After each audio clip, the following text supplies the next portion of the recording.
now go. Thank you, everybody. I welcome those online to today's ordinary council meeting of Thursday, the 15th of December, the last one for this calendar year. First of all, we have had a council meeting this morning, so we've had the council prayer read. I have no apologies. I have no public forum, and ask for declarations of conflicts of interest. No? Thank you very much. By the way, I will acknowledge we do have Santa here. I'd like to thank the Chief Executive for providing one out of his personal repertoire. So it's not at ratepayer expense, that's currently sitting there. Thank you, Bishop.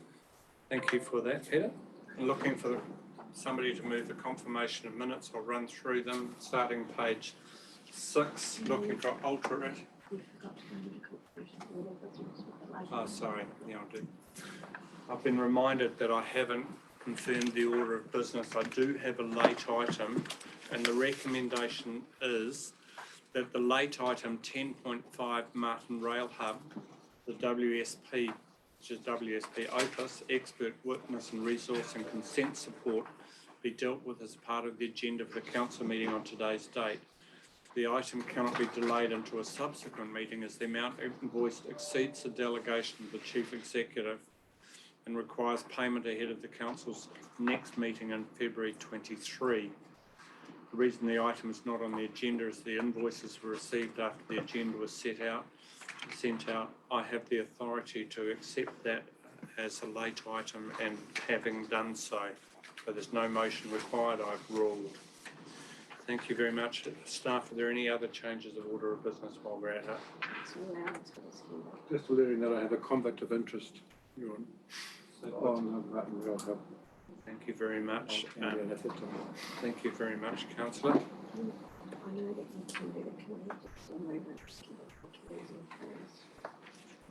It's not required, but I'm happy to do so.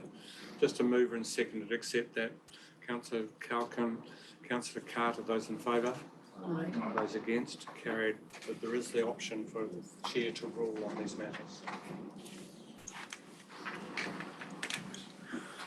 Looking for the confirmation of minutes. If you go to page 6 of your agendas, looking for alterations and corrections, page 6, 7, 8, 9, 10, 11, 12, 13, 14, 15, 16, 17 and 18.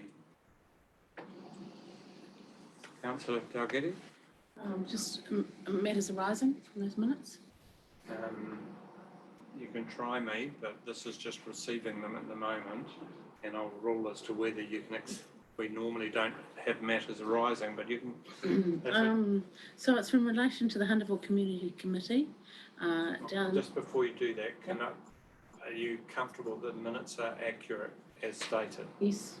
Are you happy to move in that direction? Yes. Looking for a seconder to that. Thank you. Councillor Duncan, those in favour? Aye. Those against? Carried. I will permit you some latitude here. Where are you going to go? Currently, I am down as the alternate for the Hunterville Community Committee.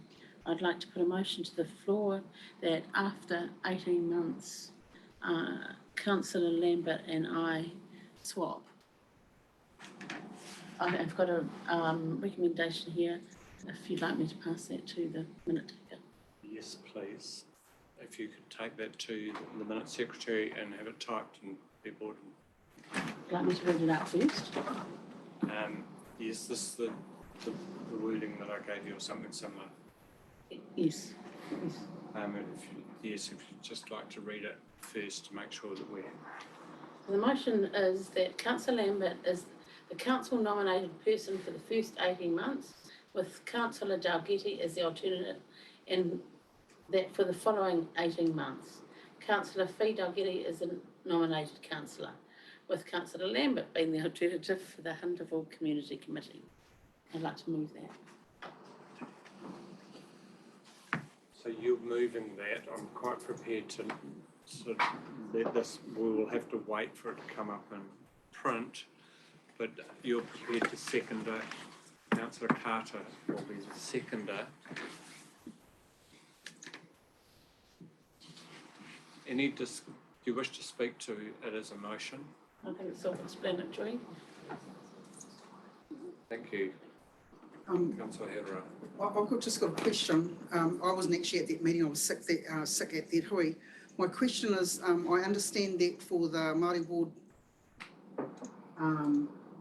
councillors, and specifically for Te Keitea Ki Uta, I asked what is the process in regards to potentially getting one of the Te Keitea Ki Uta onto the Ratana Community Board, and also what is the proper process in order to have the Te Keitea Ki Uta Māori ward delegate into the Taihape Community Board as a matter of right?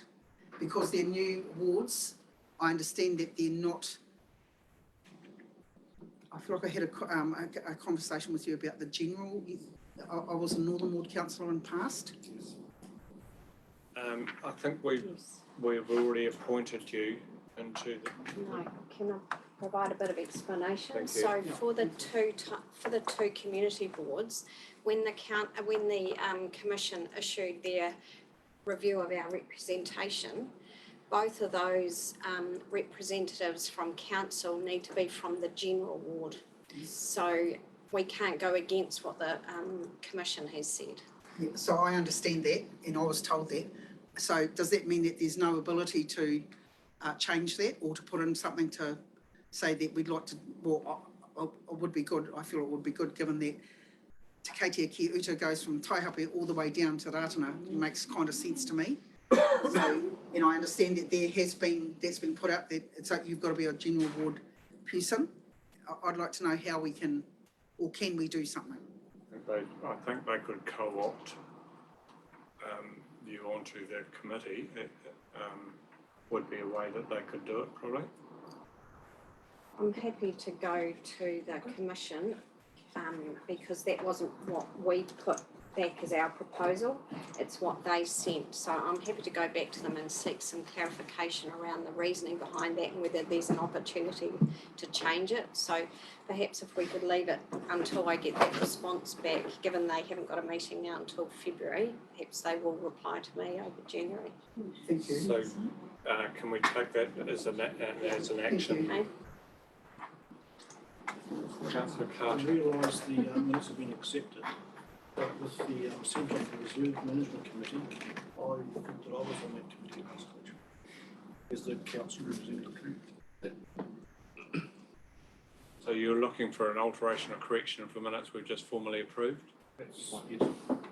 That's difficult. Wouldn't be required. It's actually on the next page down. It just has split it off for you. Oh, yes. It just happened to be on that page. Sorry. So no need to change. Cancel that motion. Just for councillors' ease, I have actually taken this table and put it into the hub for you in a landscape format so you know which committees you've been appointed to. When we get updates for the community committees and for the community boards, I'll add those to it and we'll keep this list updated so you can refer to which committees you're actually on. Okay. Okay. Now that we've confirmed the minutes, I'm happy to accept the recommendation 2, which was moved by Councillor Dalgety, seconded by Councillor Duncan, wasn't it? Councillor Carter, sorry. Happy councillors, I put that straight to a vote. Those in favour? Those against? Carried. Thank you. Moving to item number 7, this is the follow-up actions from previous council. Would somebody take us through this, please? Starting page 19 in your agenda papers. Take as read your worship. But happy to take questions. Questions of Chief Executive?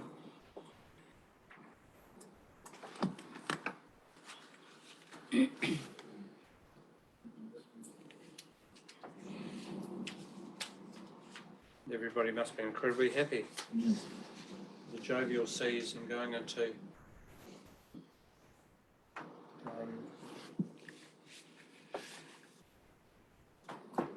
was one question that I had. The only one that I was questioning was item number 19. This is the adoption of the procurement policy was left alone in order for the PMO to review the policy and make changes.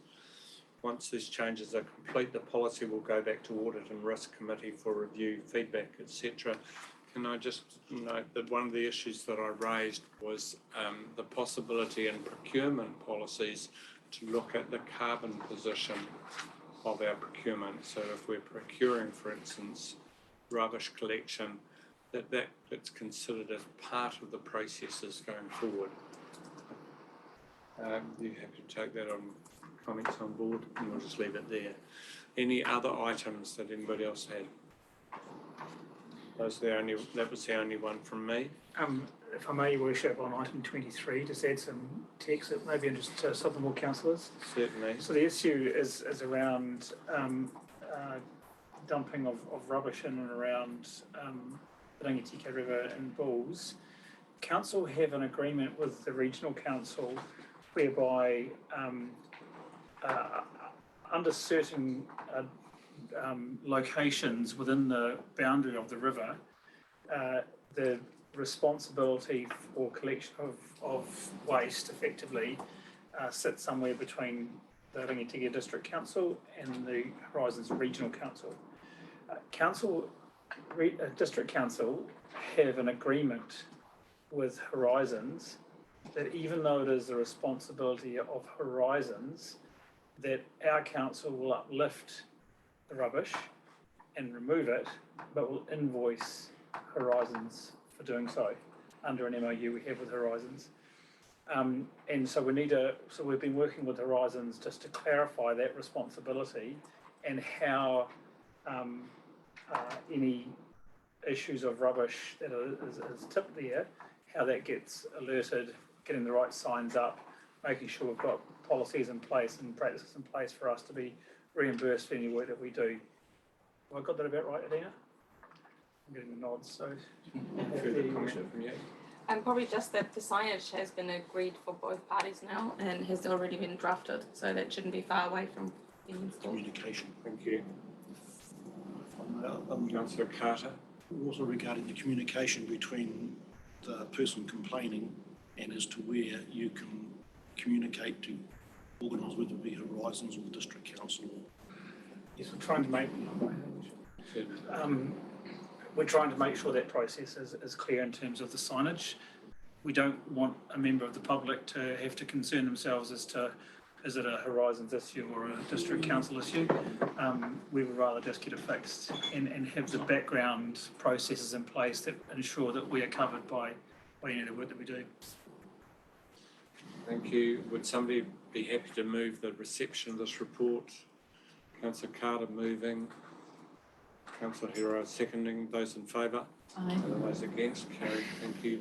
I'll move straight to item 8, the Mayor's report.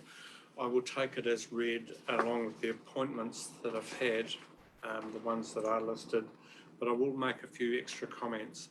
First of all, I'd like to go on record to thank the Marton RSA. They had booked the Memorial Hall at a time where there was a normal booking for the sharing sports, and they've agreed by their committee to release that date to hold their post event at Te Marapihi, so I thank them for that. Next one, I have 2 people interested in the Tuia program at the moment. I will need to make decisions. They both come from the northern part of the district. They are both exceptional people and would work incredibly well. They are high flyers. I won't give their names because that hasn't been formally approved at this stage. But and we'll see what else comes in terms of applications. But like what I see so far. We had the opening of the Marton School pump track for charities with pub charity money and council money. We're a significant contributor to that, around 55,000. The classic case of a community getting behind something. Walters did all of the asphalting at their cost. Scows Transport did a lot of work setting it up. And once again, you have Lucy Scow, who was the driver of the Marton playground, being the driver of this playground. So, congratulations. We still have no decision from the Environment Court, but I note also that we've had the adoption of the first of the Three Waters legislation. It has gone through the House, subject to royal assent. It is law. So, I know that the depth of feeling there is around Three Waters, but that is law, and it will be incredibly difficult, if not in my mind impossible, to unravel next elections. Other than that, I will take questions and wish everybody Merry Christmas. I'm on a call. Any questions from my report? Just very much on a technical one, I think you were unabortably detained for the Huntable Community Centre meeting. Huntable Communities. Committee meeting, sorry. Yes, sorry. Yes. Whether that needs to be amended or not, it doesn't matter. Yeah, happy for that as amended, if you like. Otherwise, I will move reception, looking for a second to it. Thank you, Councillor Morn. Those in favour? Those against? Carried. Thank you very much. Moving to the Chief Executive's report. Item 9, page 25, I think it is. Yes, thank you, Your Worship. If I could remind councillors that there has been an updated CE's report, so I'll be reading from that report, which is online, and I don't think there's a paper copy. It's just been submitted online and emailed to you. Does anyone need time to locate that? I'll just take a second. No problem. Updated on the hub and on the website. And on Britain Can. Yeah. Yes. Okay. I'll take the report as read to section 5, external submissions. Are there any questions in sections 1 to 4?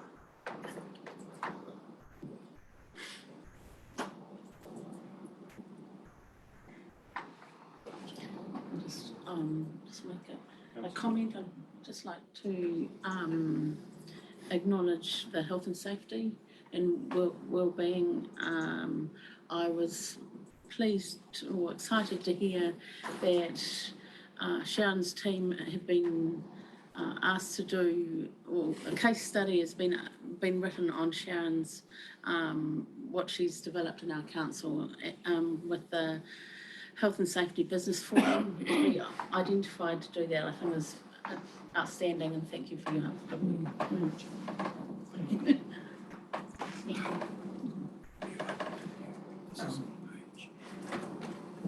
Now to section 5, Carol.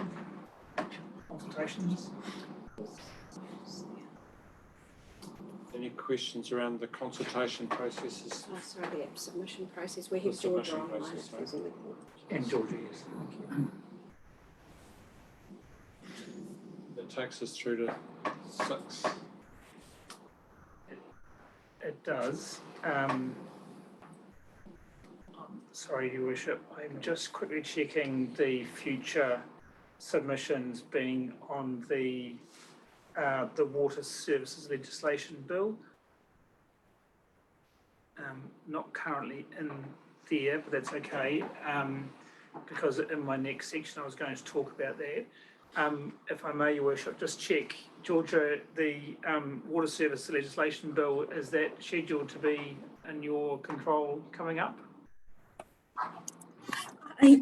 Sorry. Yes, so when we were preparing the agenda, it hadn't gone into Parliament yet, but they have come out with, the bill has gone in, they've given a deadline for that. So we will be looking at those and figuring out who will be placed to look at that, but we were expecting that we'd be needing to have a look and prepare a submission on those. Thank you. And that's the Water Services Legislation Bill and also the Economic Regulator Bill? That's correct. So we haven't seen it yet, you haven't seen it yet because it hasn't, in terms of preparation. Thank you, Georgia. I've seen the drafts. Yes. Like all of us, yeah. So following from His Worship's comments earlier regarding the water service entities bill that's been enacted and to go to Royal Assent, I presented to Finance and Performance Committee this morning that within that it does allow for the National Transition Unit of the Department of Internal Affairs to have oversight of our future capital spend. We don't know exactly what that looks like, but we've signalled to you previously that at some point there'll be an oversight from the transition unit on our Three Waters capital spend, and that they will be having an interest in that. It's at this point it is included within the water services entities bill that's been enacted, so it will soon become law. But we don't know exactly how that mechanism will operate. But it's a clear signal from the DIA that they will be implementing that part of the law with us. And that was discussed at Finance and Performance this morning. Section 6 of my paper refers to rural water supplies. And this is something that we have discussed with at least the major two rural water schemes, Erepon and Hunterville, regarding their transition into a water services entity. And we have confirmed that that the supplies themselves, or the schemes themselves, are indeed mixed use, and therefore would naturally fall into the criteria of an asset that would go to the water services entity.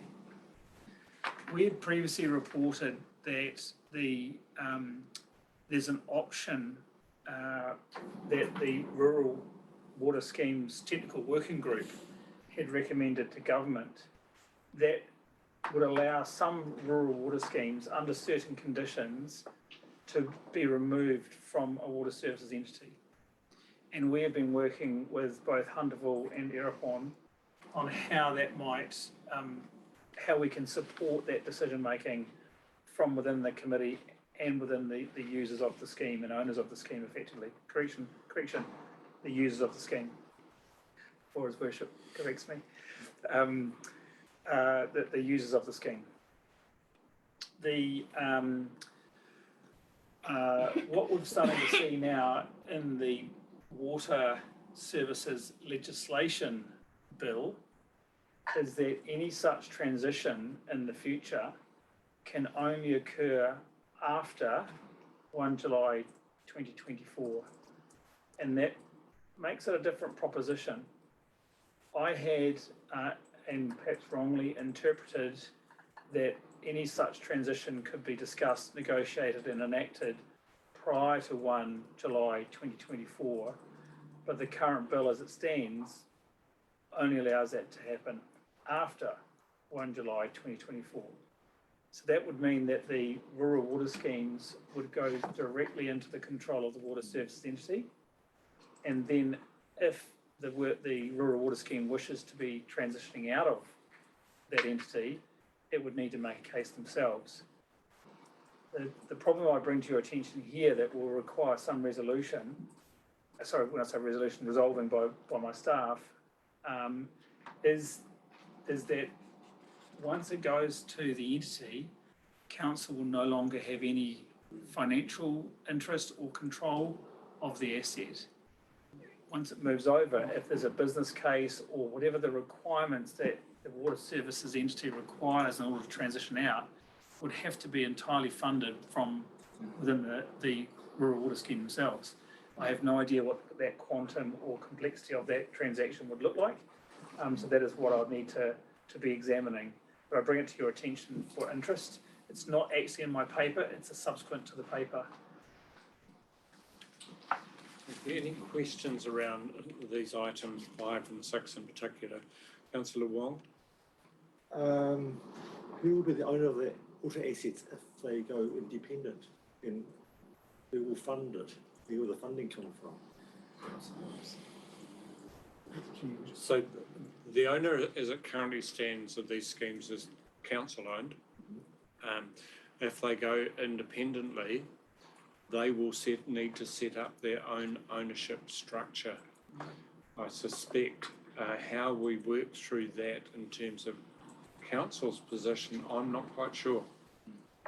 But it would require, I suspect, it may even form a trust between themselves and council. If there was an operating arm, no, we just don't know. Councillor Morn, but just before that, Peter, do you have a better answer? No, I don't, Your Worship. Just a comment really, if the water schemes go into the new entity and they want to, take them out again, there's no guarantee they'll get the assets they put in, is there? First of all, it's not if they go into the entity, it is when. Yeah, when they go in, and there's no guarantee if they get want to take them out again, that they'll get the assets they put in either. You are correct. Yeah. So it's up to the entity receiving the information and request as to how they process it. But surely the understanding would be that they just pass everything back. No. I don't think anybody in the entities would be that tough. Remember that the entities will be co-governed, and there will be a number of the entities, the management ahead of them, will be co-governed, and there will be appointees in which you'd have some sort of say, community say. So it's possible, but I can't see it.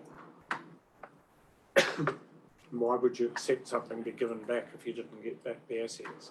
Councillor Hero. Just a comment around the Erewhon Rural Water Scheme, and just to, and also to add on with Councillor Morn's cordial. I would have thought it would be quite crazy, to be honest, if anybody was going to be doing anything with that water scheme that's on it. Why would anyone else want to keep it? The other thing that I'd like to say is that in my time of being on the farmers themselves, there was definitely a cordial amongst themselves about who owned it. So they had their own understanding amongst themselves of the ownership. So I just wanted to add that. It could be a positive thing in that light, because that means that in my head that it comes back and they've got nobody else telling them what to do within it. All of the schemes had their own view as to the ownership, and their view was largely that they owned it. Yeah. We have had it checked, and that no, council was the formal owner. Councillor Duncan. Yes, just 6.5. My question would be around the communications with the Omatani and Putorino schemes, because they have, Omatani has a meeting once a year. They're well behind in this korero, to use Councillor Hiro's term, and I would just be interested to see that communication caught up with. We have tried multiple times.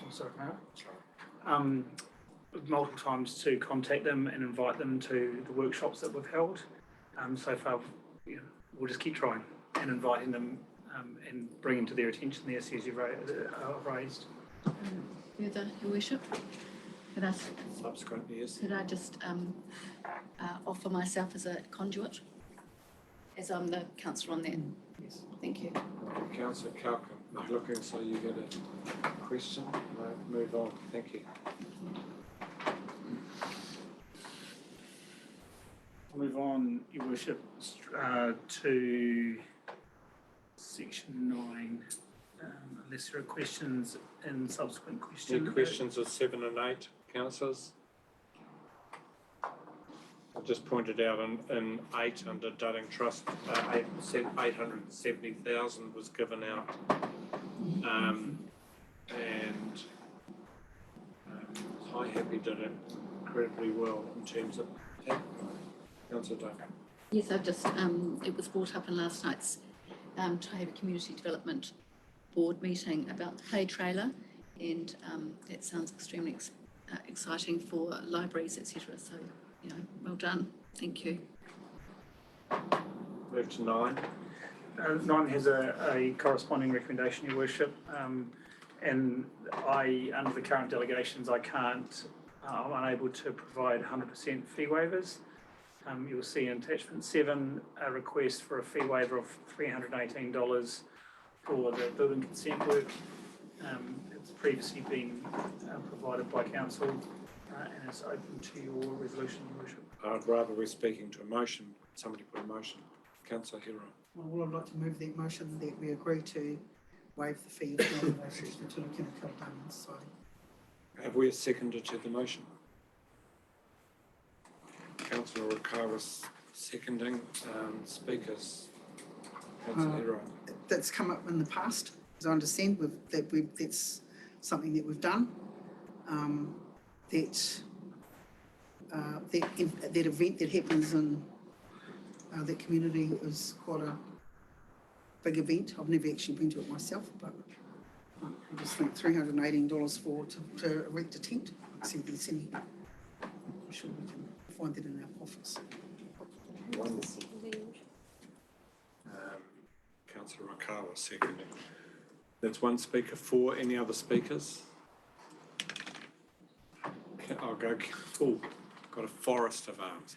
Councillor Morn will go to you, and then Councillor Lambert, Councillor Calkin next. Councillor Morn. I don't want to be the Christmas Grinch, but these community groups have community funds that they can apply for to get funding for their events, and I would have thought they should be able to get enough funding out of them to cover the costs of some of these smaller items. And whether it's a council should be spending time on deciding whether $318. I know there's probably some sort of precedence, but I think in these times where we're looking at lots of costs rising, we have to look at cutting our budget a bit by the looks, that some of these things should be covered outside of council and through some of the community grants that are available. So I'm speaking against the motion on principle. Just in terms of clarification, councillors, they have applied for event sponsorship through the event sponsorship.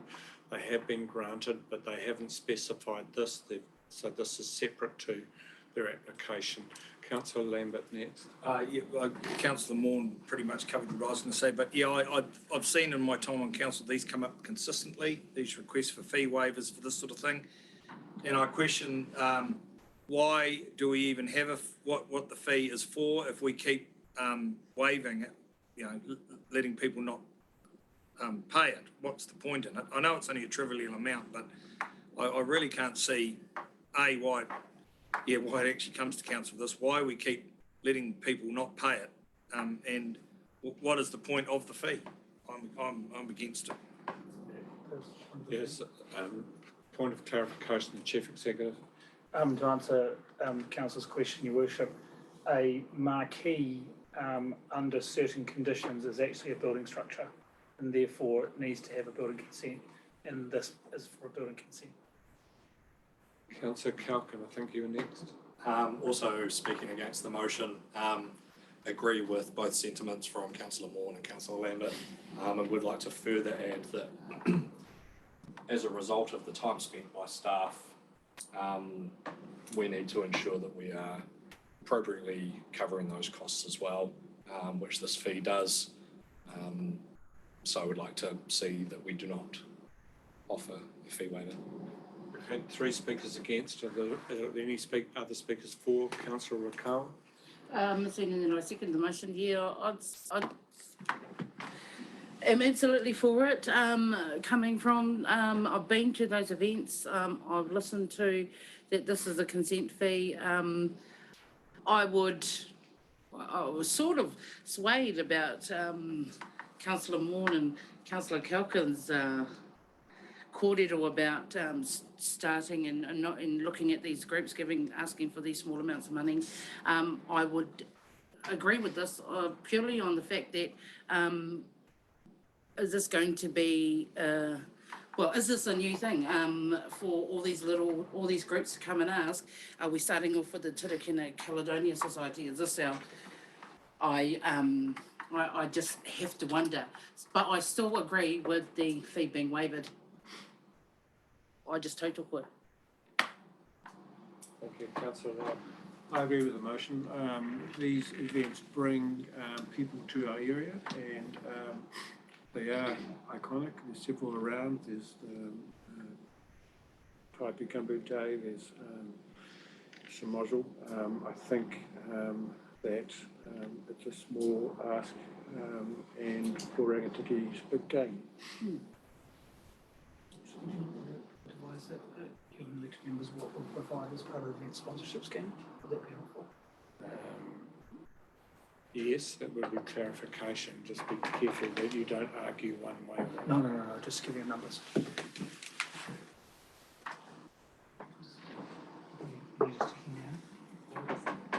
I'll go, wait a second, and I'll go to write a reply. Just checking, Your Worship, just to see if council have provided funding by virtue of the event sponsorship scheme. Kaylene's just checking that now.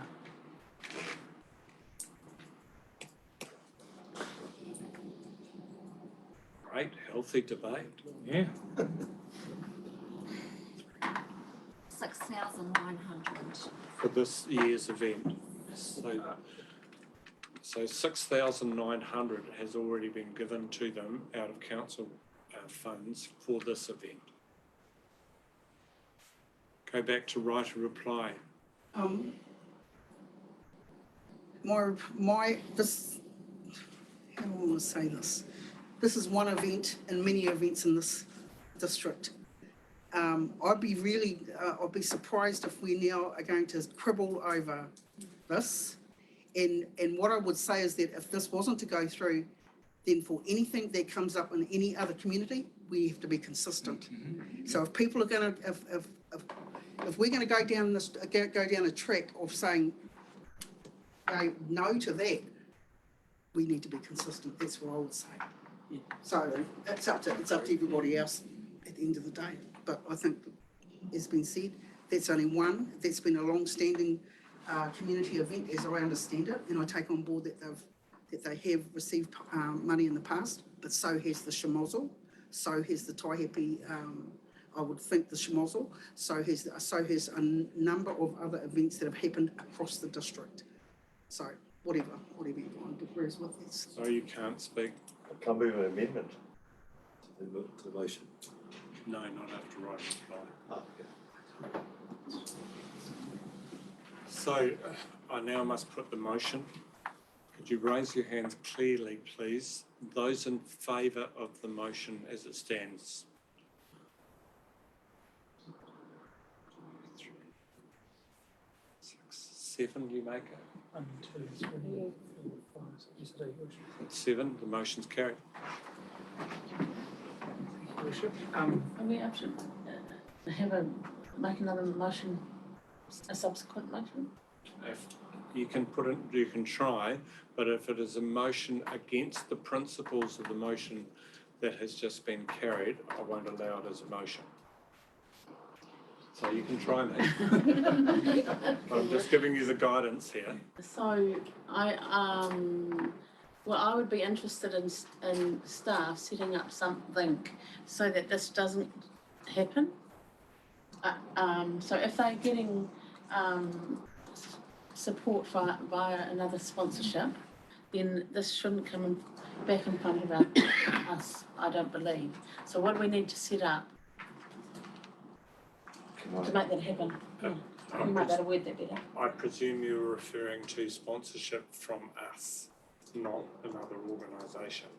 Yes. Yeah. Could I add to that?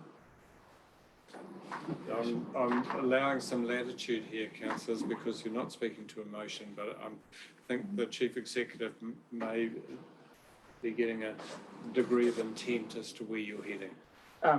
May I speak? Or wait Well, for Councillor perhaps hear Councillor Wong first, because it might cover both. Just to build upon what Councillor Borghetti said, so to formulate some rules on sponsorship that would cover any other applications to the council for fee waivers and anything else that we might perhaps suggest at some stage rather than discuss it with that motion, but for the future applications.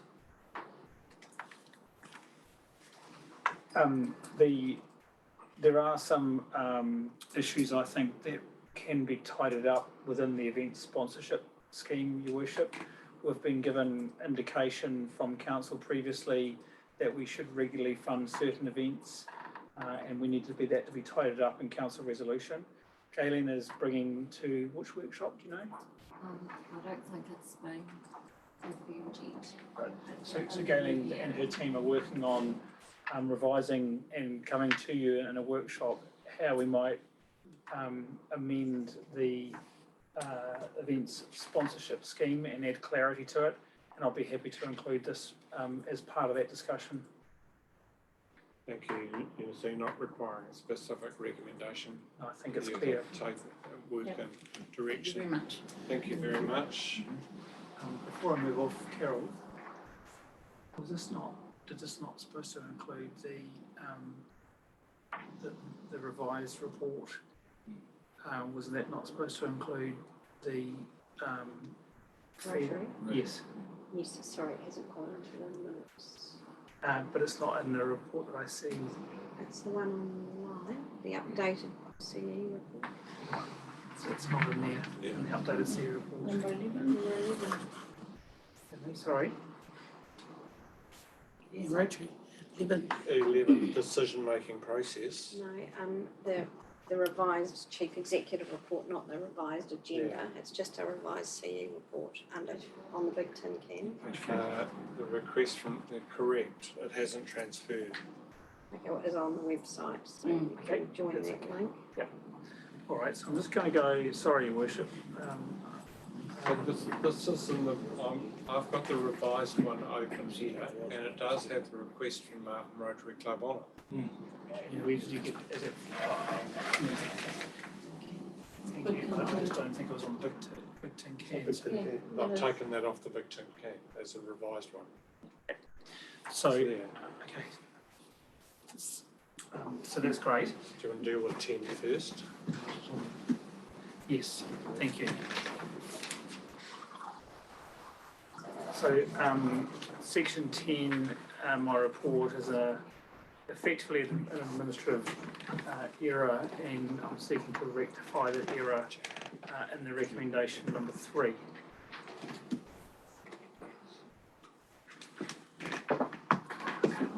So this is the recommendation 3, that in order to rectify any issue with the minutes, council resolves the following. I won't read it all, but as somebody... I'm happy to move. I'll second. So we have Councillor Wilson moving, Councillor Morn seconding. Very much. Do you wish to speak to it, Councillor No, I Wilson? think the report in part 10 clearly explains the reasons why it's an administrative matter, and I'm happy to see it being tidied up. Anybody else wish to speak to it? Otherwise, I'll put it to a vote. No, I was just going to vote in favour. Locked and loaded, eh? I'll put it to a vote. Those in favour? Those against? That is carried. Thank you. And sorry, it was a chief executive error just now, but in section 11 of the updated CE report is the request from the Marton Rotary Club for a 100% fee waiver. Your Worship, could I just declare a conflict of interest at this stage? I am the lead on this project on behalf of Marton Rotary and Marton Lions. I'm happy to step out of the room. However, if you wish, and should any questions be asked that I can create clarity to, I would be happy to answer those, but I leave that to your discretion. I think, Councillor, because it's not a pecuniary interest, I'm happy for you not to vote, but I'm happy for you to stay in the room to answer any questions, unless that's there's a councillor that disapproves. If there is a councillor that disapproves of that process, then I will ask you to step in. No, we're happy for you to stay. We would record those, thank you. Do you wish to take us through this further? The only thing I'd add in the same vein as recommendation 2, council have provided funding via our placemaking scheme. I do not recall exactly how much it was. Perhaps the councillor might recall how much has been funded by council for this. We know the answer to that question. You don't? I do. You do? Yes. Would you be prepared to share it? Yes, I'm quite happy to. The funds have been applied to via the placemaking scheme for $6,600. However, would state that were not funds applied to Marton Rotary or to Marton Lions. They were provided to the overall project, which Marton Lions and Marton Rotary have taken on board as it was a project that had started to stagnate. The funds were not received by either of those two community organisations. I'll take questions first. Is this question, Councillor Rakawa? Well, I was just going to move the motion. More than happy for that. Waive the fee. So what, are you moving that we do agree or We deny? waive the fee of $974. I'm looking for a seconder to that. Councillor Carter seconding. Do you wish to speak to it? Oh. First of all, any other questions? No? Go ahead, Councillor Rakawa. That pretty much says everything what I've heard now about the fees. Yeah, I want to support it. Other speakers to it? Councillor Lambert. I'll speak against this. I really can't see why we have a consent fee when it seems to be waived every time someone applies. And I don't think it also becomes, I've just crossed my mind since the last one, is every club in the Rangitikei aware that they can apply for a consent fee when they put a marquee up? If it's over a certain size and we get to hear about it, then absolutely. So Councillor Carter was seconding.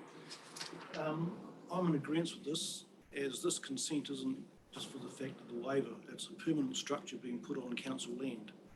So in that respect, we're paying ourselves. Charging ourselves. So I'm in agreement with waiving that fee. Councillor Hero.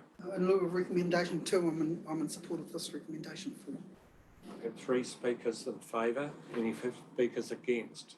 I'll speak against it for a different reason to the first recommendation.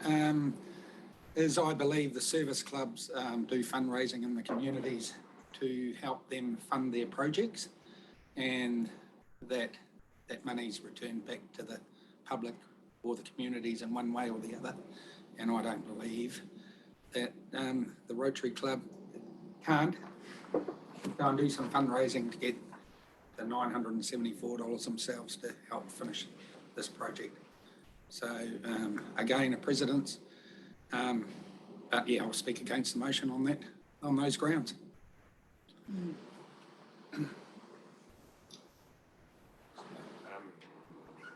Technically, I could possibly have a conflict because I am a Rotarian, so I will not vote with regard to this. But I'm not on the project level board.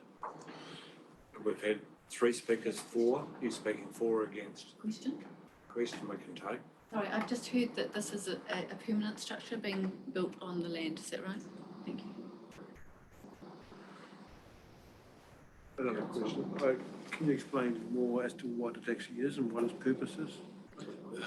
With the blessing of the chair, I'm happy to. I believe the total cost of this will get to somewhere between $20,000 to $25,000 on completion. It is a single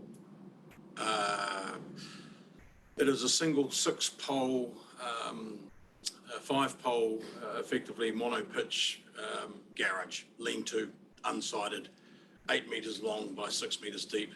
That is stage 1 of the project, i.e. it is oversized, it needs a building consent, that's what's been applied for. Single pitch monopoint. Covered. It is to be a stage. Once the initial total span building is erected, A wooden stage area will be constructed inside it. It will be 300 millimetres high, followed by 2 steps to reach it up with wheelchair access as well. It will then have sidings attached to it. It will be stained and softened into the environment with plantings around it, and eventually power will be attached to it to create a community stage event on the green space in town to host small events. That is the purpose of it. Marton Rotary and Marton Lions have been involved in that space since it became a derelict space, and we also took the lead in having it grassed and developed to the green space it is now. And this is very much just an enhancement and a further endorsement of that site for a community space. Can I respond? If you're giving a view, you need to, if it's in favour, I need to know. If it's against, if it is a question, that's fine, but otherwise you need. I'd like to sort of be against the motion. That's fine. It is a permanent structure that will have a longevity to it and will have risk to it. And I think it should go through the normal consenting processes. And whereas point 2 is a temporary structure, so I feel as though the permanence of it needs to have a proper process. That needs a response, Your Worship. I'm sorry. This is not wavering the consent. The consent is still done. Yes. This is wavering of the fee. Yes. So a consent is still required and has been issued for the structure. This is simply the wavering of the fee cost associated with the consent, not the Paying a wavering. fee actually means something. Paying a fee means something. If you waiver the fee, I think you might be putting council at risk if something goes wrong. We're getting to a little bit of an area here of debate within a debate. So we've had 3 speakers for, 3 speakers against. I will go back to right of reply. The mover, you wish to speak in right of reply? Yes, I do. After hearing what's been said about the stage, I still think what great foresight it was. What good things that are happening in the community with Rotary and Lions. I think it'd be an awesome icon for us, and I think it'd be well used for our tamariki, our kids, our school kids. They go up there too, especially when they have to do performances on hot days for the market days, that sort of stuff. I just think it'd be a well-used space, look nice. So I'm still for the wavering of that fee. Thank you, and I now must put it to the vote. Those in favour of the waiver of the fee, can you clearly raise your hands, please? 1, 2, 3. You've got both of your hands up, Mr. Moore. 1, 2, 3, 4, 5, 6, 7. Motion is carried. Thank you very much.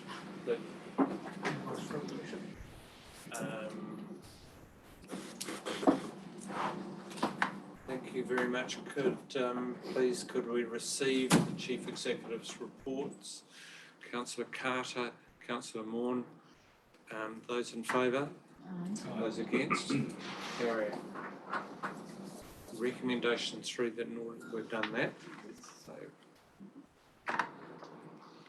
now we've moved to item 10. This is the reports for decision. This is the roading one, 10.1. Could we receive the reports so I don't forget to do it later? Okay, Councillor Dalgetty moving, seconded by Councillor Lambert. Oh, was that just an adjustment under glasses? Yeah. Page 48.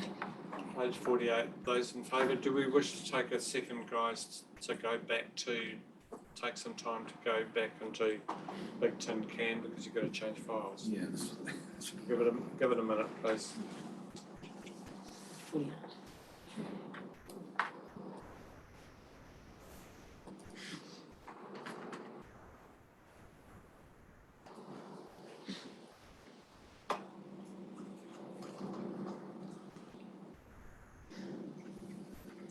Everybody back on board? Change files, thank you very much. and we're on page 48. And Dina, are you taking us through this? Good luck. So this report has been presented to the Finance and Performance Committee this morning and had some discussion around it already. The key points I wanted to point out on this report is that this report is a follow-up from one that we did in September, where we were talking about some of the capital projects that needed to be deferred, or when I say the projects that spent on some of the projects had to be deferred. And there was a follow-up action to actually present the roading as well in the same sort of sense. The key things I want to point out with the report is that what we're trying to do is align the numbers that were set in the long-term plan with the actual approved budget of Waka Kotahi, and also include some of the emergency works, extra funding that we have received. And there's some work that had to be deferred due to some bad weather events, due to COVID still being a knock-on effect, even though it sounds like it's been ongoing for a while. And yeah, pointing out, I guess, that some of the emergency works, they are the ones that it's not sort of replacing like for like. Emergency works take longer to actually design, prepare, fix the little pothole at the, the slip, or make the road workable before you actually go back to repair the road in a more long-term sense. So if there's any more questions, I'm happy to take any of those. Questions of the report? Councillor Duncan. Just on page 48 itself, I think the thing that jumps out at me in 2.2 is it says it's not uncommon for these capital budgets to be deferred. And I just wonder if we're at a stage now with the information and the pressure from central government around climate change events, etc., where we should be anticipating this sort of event, and perhaps even looking to create a fund or some sort of buffer for us so that we're not constantly taking our budgeted normal maintenance and having to put it into emergency events. You have an answer to that?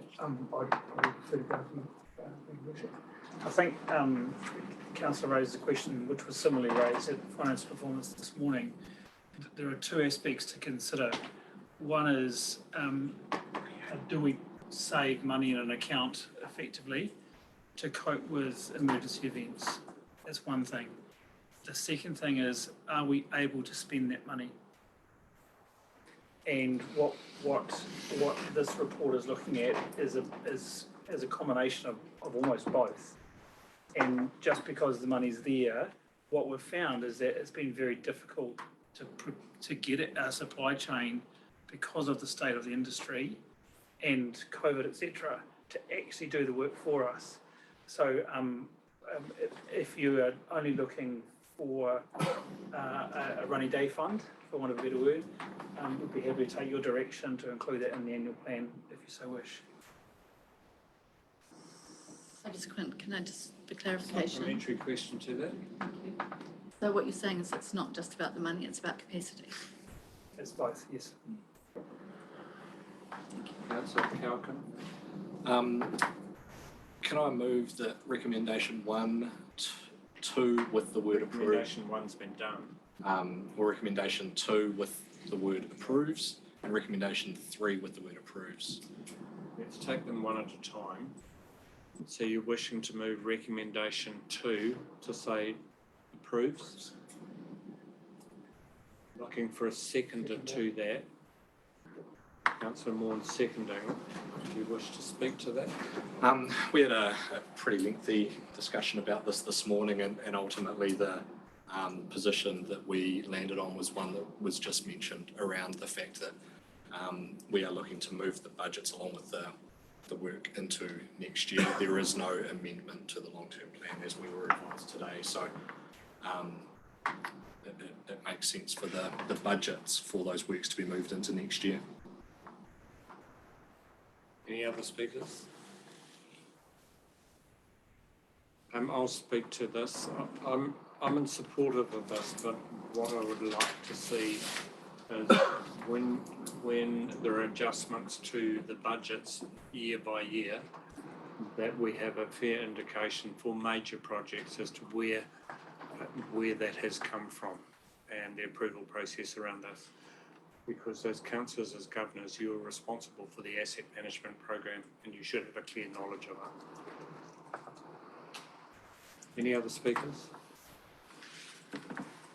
I'll put it, do you wish to have a right of reply? Put it to the vote, those in favour? Those against? Carried. And your next one? Same again, so remove the word declines. So this is the council approves the proposed amendments to reduce the operating expense budget to 22 million and change. For the deferral of certain operating expenditure budgets and changes to some budget for its carried forwards. Wishing to move, looking for a seconder to that. Councillor Wilson. Speakers? You speak to it? In effect, it's the same thing. If you're moving the budget for the capital expenditure, then you need to be moving the budgets for the operating expenditure as well. Same rules apply. Very difficult to do one without the other. Any other speakers? I'll put it to a vote. Those in favour? Those against? Carried. Thank you. Moving on to 10.2, the triennial agreement. Somebody move the report be received. Councillor Wilson, Councillor Morn. Those in favour? Thank you. Carried. Who's taking us through this? I've just got an update, Your Worship. So as of yesterday, we've actually received an updated version of the triennial agreement. And I'll just talk you through very quickly what those changes are. It's really just to keep a consistency with the report. So the changes are to Appendix 1. Can I just, in terms of clarification, we have in our minutes, in our agenda papers, page 53. Are these alterations to that? They're alterations to the agreement sent from Horizons. Okay, thank you. So if you go to Appendix 1 of that report, Yep. should be page 58. So where they said in their covering report that they wanted to remove joint committees, they actually hadn't done it right through the triennial agreement. So any reference to a joint committee has been taken out. So that's on Appendix 1, the second paragraph under statement of purpose, that second sentence where it starts, it is a joint committee, that all comes out. Moving to the next page, under the section powers, there's two paragraphs. The first paragraph and the two bullet points underneath comes out. In the next section. Sorry, can you just say that one more time? Under the powers. This is page 59. Page 59. So under powers, in the middle there. Yes. That first paragraph with the following two bullets comes out. So all of that section is deleted. It goes to the next, the Manawatu Wanganui Mayoral Forum. Have the power to. Yep. And the bottom three bullets of that section are deleted. And the next paragraph, which is council decisions on the mayoral forum recommendations. Yep. The next page, under meetings. So the final sentence under meetings where it starts off approved minutes and approved final reports. So that gets removed. Bottom of that page, standing orders, that section, the heading and the sentence underneath gets removed. Next page, duration of the joint committee. Again, this is to bring consistency so that whole paragraph gets deleted. So the next section is secretariat. Going to be a case of what's left. Yeah. There's just one more alteration and it's the very last page on Appendix 2. So variations to this agreement. Yeah. it now reads amendments to this agreement may be required from time to time. Changes will be approved by the parties on the recommendation of the Climate Action Joint Committee. So Horizons apologise that they'd missed striking these out when they previously sent it. So I think if we would note the amendment in the recommendation if that's what you would like, Your Worship. Yes, what I'd like to see is also a refreshed copy printed out and forward to councillors. Yes. Questions? Councillor Hero. My question is, I'd like to know how iwi representation is put forward onto the membership side of it.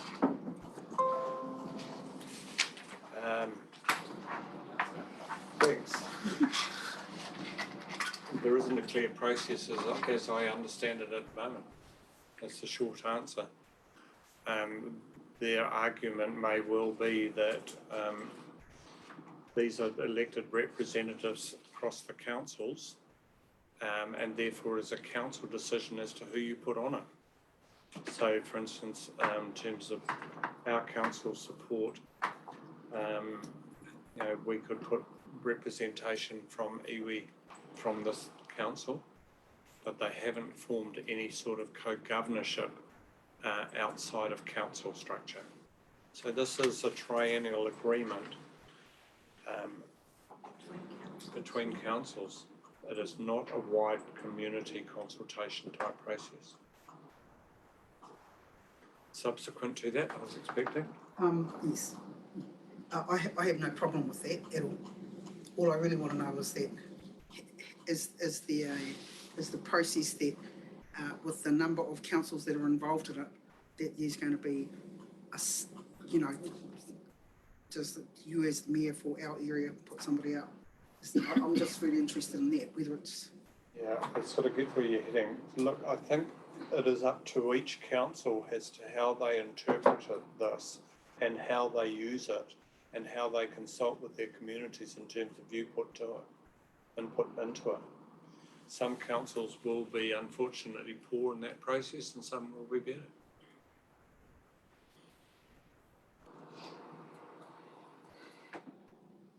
Councillor Moore. Oh, just a bit of background really. How long is this triennial Manawatu Wanganui region been going, and is it are we part of it by choice or is it part of local government legislation? Just for a newbie, really? So just to clarify, it's been around for a long time. Even when I was looking back in our systems, 2013, it might even predate that. It has been in Local Government Act for a long time that one of these agreements is entered into between regions. And so it's last 3 years, obviously it's the triennium, that's why it's called the triennial agreement. So it comes to us pretty soon after the elections. And it's usually driven from Horizons with all the parties that you see there as part of it. So it is Local Government Act driven.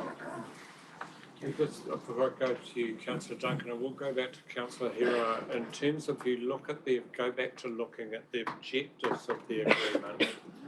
For instance, they include to explore with iwi and hapu how governance relationships might be further progressed in the future, which leads me to the sort of how we engage in terms of our community to progress that.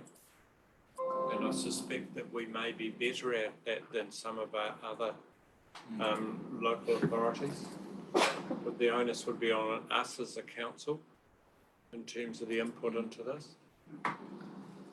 Councillor Duncan, sorry, Councillor Duncan.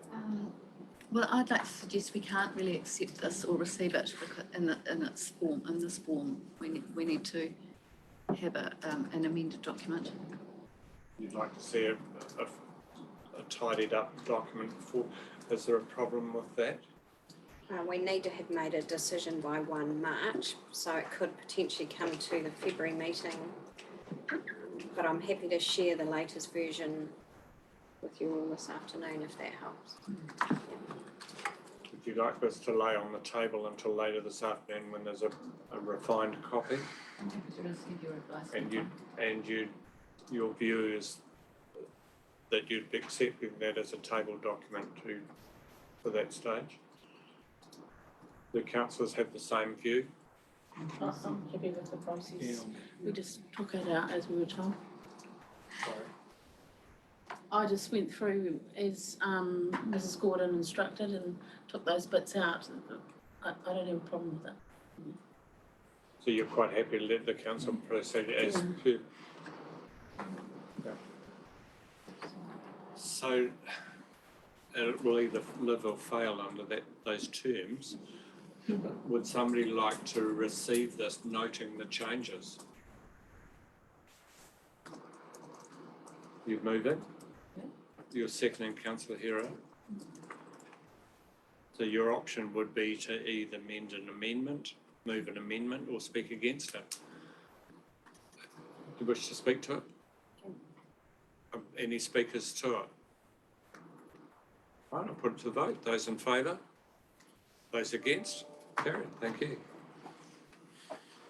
Moving to item 10.3. Te Matapihi changing rooms. Would somebody like to move first of all the receipt of the report? Councillor Carter, Councillor Wilson, those in favour? Aye. Those against? Carried. We'll move to I'll take questions as we go through, but you're wishing to move recommendation 2? Recommendation 2. Council approves the minor privacy improvements as required, with the additional part to that. So could you amend the motion, please? As it reads with as required, she's writing it in. That's it, thank you very much. So you're willing to move that now as stated? Thank you. Looking for a seconder around that? Councillor Rakawa, are you seconding? Are there any questions around this recommendation? You wish to speak to it?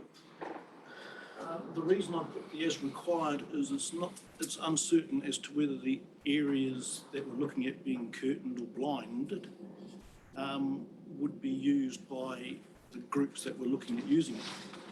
So I'm suggesting that it's not something that we just don't go on and rush into and do it, but we wait for requests from those groups. That's why the as required piece is there. I'm noticing a few frowns around the room from staff. Is there an issue here that I'm unaware of?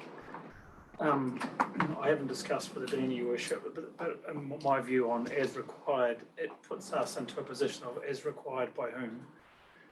As a recommend or as a resolution, that wouldn't be clear to us.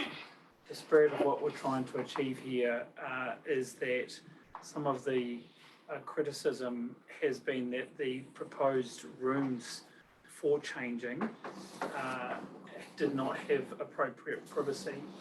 And so this proposal and recommendation 2 is to address those concerns raised by the user groups.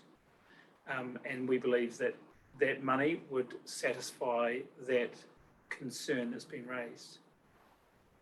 By putting as required, it's not specific enough for us to continue because we wouldn't know with whom we should be negotiating or discussing and what other approvals we would be required to obtain. After that explanation, I'd like to rescind that piece there, the as required, and just have the motion as it was. Thank you. Happy still to second it, Councillor O'Connor, in its current form? Yeah. Take any questions, Councillor Lowe? I have a question. What does whole building approach with minor additions mean? That's option 1. Council. Well, the motion is as per option 1 and section 4.2. Section 4.2. Okay, so you want clarification around 4.2? Yeah. Certainly, staff, please. Yeah, I'll start that and Adina can follow me out. A whole of building approach is how this project has been termed by the architects and designers and people working within it as a collection of many functions. And it's a space that was intended to be multifunctional effectively.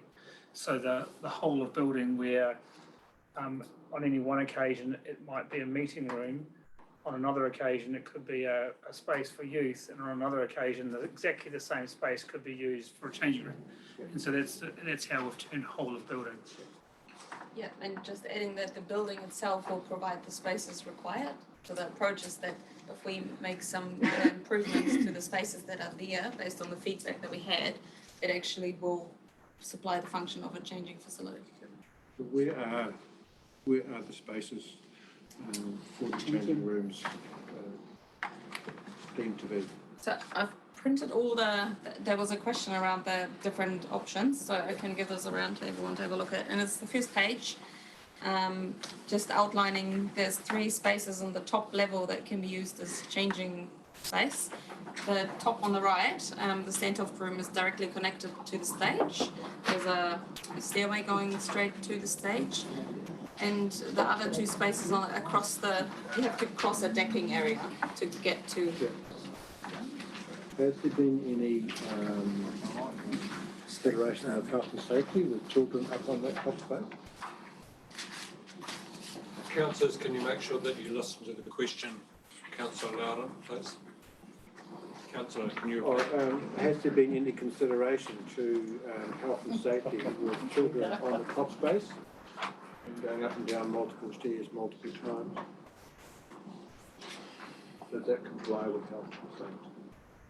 Fire, ingress? So the whole building complies with, fire safety and health and safety in general of a safe space. There's this double barrier even to the edge of the building, and if there are specific health and safety rules that schools, for example, have to maintain and hold up to, and that is outside of our scope at this space, they have to probably provide some support when there's an event in that space, which would be the same to any other spaces. Have you liaised with the schools then with this proposal and got their feedback? So I'll answer yes, but the liaison has been through the group led by Jane Dunn. And so the schools were a signatory to that proposal to council.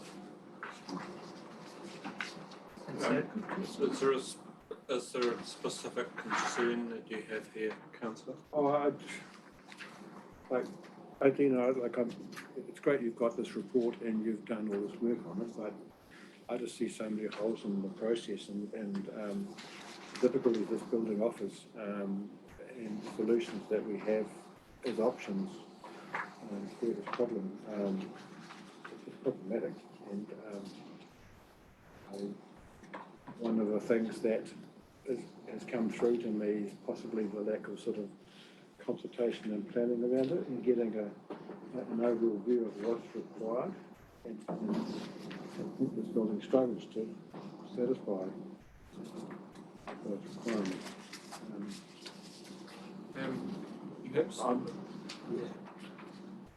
It's probably difficult to summarise in the time that we have immediately available to us, and other than to first of all reassure you that the designs of this building went to all of the community. They went to all of the schools, including discussion around changing room facilities per se. So there was a widespread consultation process, a huge number of pictures that were put on walls around the construction of it. The one change that did occur to the 3 changing rooms that were proposed, that were accepted by schools at design and design approval, was that there was going to be the potential for some underfloor changing areas where the seating and tables are stored. I guess the reality is that if I look back on it, that area, even though everybody said yes was going to be fine, wasn't suitable.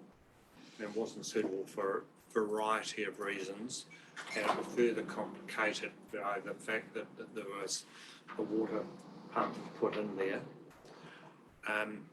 which cut down to two, effectively, of the three processes that were approved and designed.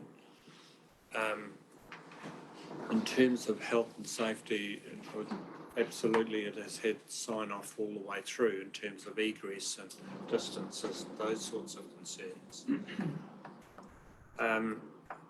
Subsequent to the build, there were a number of issues raised around the schools and community that said we wanted much larger changing rooms, and it got to the stage where the community wanted,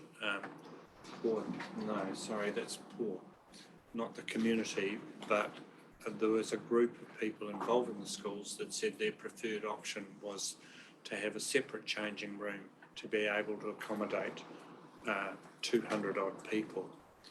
So I went through a series of council meetings, and the latest resolution from those preceding this council was that there should be a back of the envelope position on what would physically cost to do that, an estimate with a high degree of inaccuracy, plus or minus, around being able to build a new facility to accommodate 200 odd people. I'm not sure what else I can really tell you, but I would say that there are a whole lot of people that said the building would not be used by the schools. We were told that the Rose Society and other groups would not use the hall, and that it would get very low usage as a hall facility. That hasn't proved to be the case. The schools have used it for both prize givings, they've used it for performance, etc. And the Rose Society and other groups continue to use it.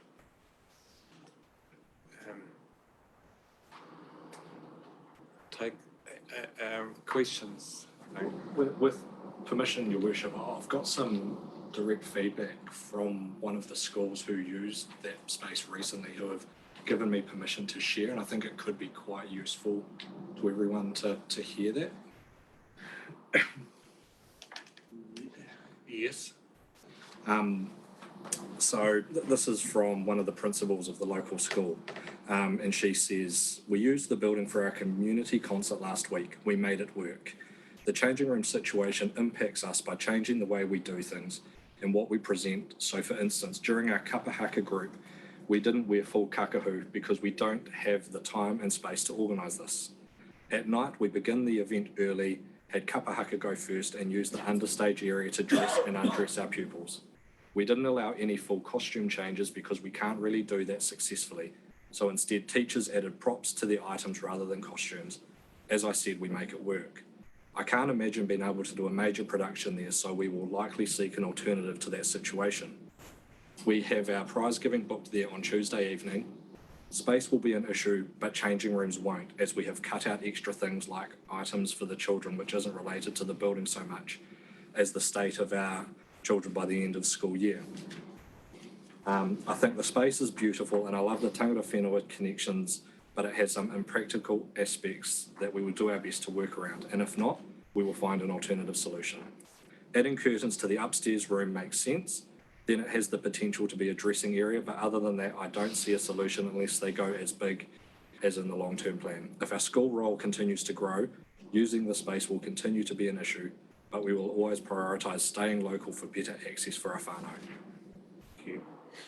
So in terms of dealing with this recommendation 2 first, they're in support of this as a school. So just further questions around this particular recommendation. Councillor Hero. I have a question, but I'd like to make a comment about what Councillor Calgon has just shared with the rest of us. Am I allowed to do that? Go ahead. And I I'd rule just if like it's to, inappropriate. I would just like to say can you pass on my thanks to that person for their feedback? Because that could have been turned around in quite a negative, in a very negative way. And the biggest thing that comes out of that for me is that principal has said that they are prepared to work with what they've got. And the other thing that they said is that they would like to remain local and support local. What I'd also like to say is that for the 3 years or so from the previous triennium to Matapuhi, the reality is, in my mind, is that no one ever gets what they want. No one gets everything that they want. And I can tell you that from a person that lives in Taihape. So I need to stop you because you're not the mover and you're just speaking to the motion. Very well done. However, Councillor Carter was the mover. Do you wish to? I believe the views have been aired well. I'll wait for the vote. We'll take. Can we, Councillor Hero? Can we take your as read, as heard? Other speakers. I'd also like to speak for the motion, as per the feedback I received from the school. Also with an element there that I'd like council staff to work with this particular school on their needs when it comes time to delivering. So, other speakers? Right to reply. I'll put it to the vote. Those in favour? Those against? Carried. Thank you. Looking at recommendation 3. By the way, these are, I have to say this every so often, especially with new councils, but these are recommendations that come from council staff. And they're well thought out, absolutely. But if they're not exactly what you want, you have the right to move an alternate recommendation. So recommendation 3. Councillor Dalgety was first up. Sorry, I just want to ask, in terms of process going forward, if someone does get an email like that I've just heard, which is valuable to the conversation, what is the best process of treating that, please? So normally it would be useful if they approached the chair and said, this is what I have, how can this be handled? But ideally the chair has to rule on these things. And they will come periodically from the floor, that's absolutely expected, but where possible, councillors, if you could advise the chair of information that you wish to present. Because sometimes the chair might say, can you give me the background as to who is behind this, etc., etc. Councillor Carter, a question? Move. Recommendation 3. Yes, are you wishing to move? Thank you. Looking for a seconder, so it's on the table. With an addition on there, please. Can we have the addition?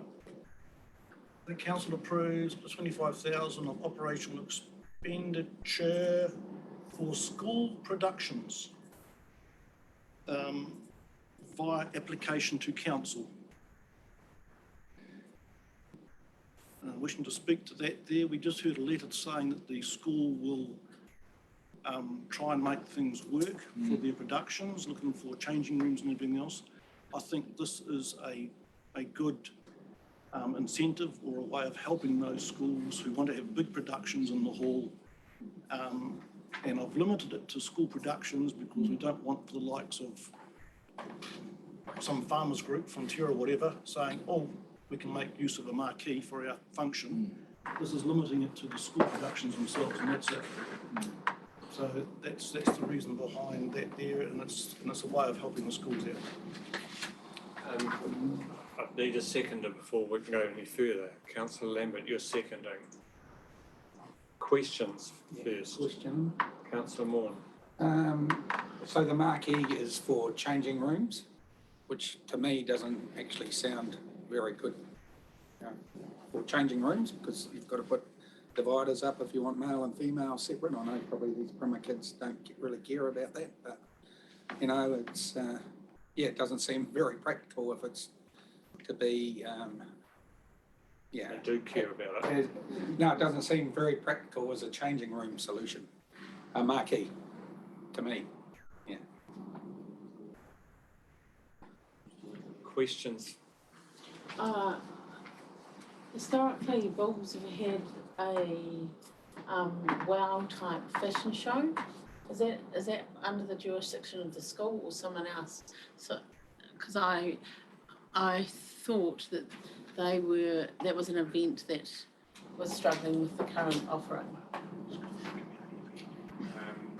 They have held it in the new facility, I think. Okay, so that's good. Thank you. Questions? Thank you, Councillor Wong, Councillor Kalkin, Councillor Wong. I see the request is for 200 people in the changing room for 400 odd metres of room, hence the marquee being that size. Yet the stage fits perhaps 50 people on it, and for a large production there'll be 50 people. So why are we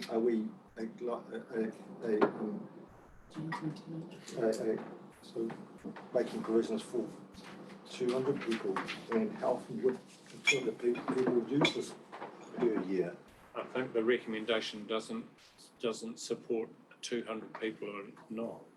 So I think the story behind this, councillors, is these are alternatives to a 200 type new build. Right.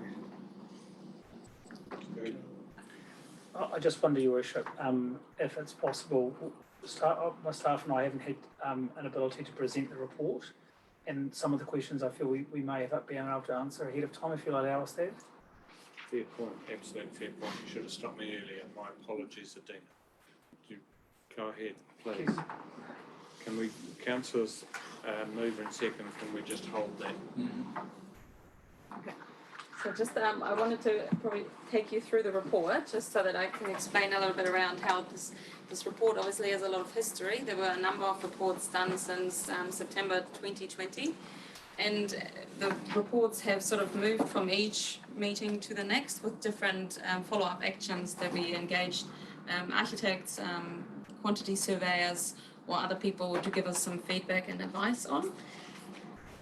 One thing that came out of the last meeting, obviously, was that we conduct this desktop study that will, basically there was a brief from the community group that was led by Jane Dunn that we engaged with, and their brief was around a space that is needed for 200 people, and that they wouldn't be able to use the space if they don't have the 200 people. And those 200 people are not people on the stage, they're like parents, teachers, support, all sorts of people that run around when these productions happen. So that's why they were talking about this big number of people. So the desktop study is based on a space that was for building a space, a whole building, for 200 people, and just trying to follow through my thought process in the desktop study, because I'm obviously not a quantity surveyor, and came out with quite a staggering number of just under $6 million, which we don't have much confidence in, plus or minus 75% as an indication. Either way, it gives you an indication that there is a large number attached to a new build, and any new build would cost a big amount of money. Following that, we wanted to then show what the alternative options are that we have looked at. And then in under number 4.2, these are all the options that were defined in the reports in the earlier months and years. And so this is just the summary of what has been already presented. And so there's reports that we can share that are associated to all of those. The alternative options for the changing rooms, there was a conversation even during the building of Te Matapi around a marquee being erected in the car park. And the idea was that you put it right next to the building where those double doors open, and so the children and whoever is actually on the stage can go in and out, or even access through the ramp on the back of the stage. So there was multiple ways of using a marquee.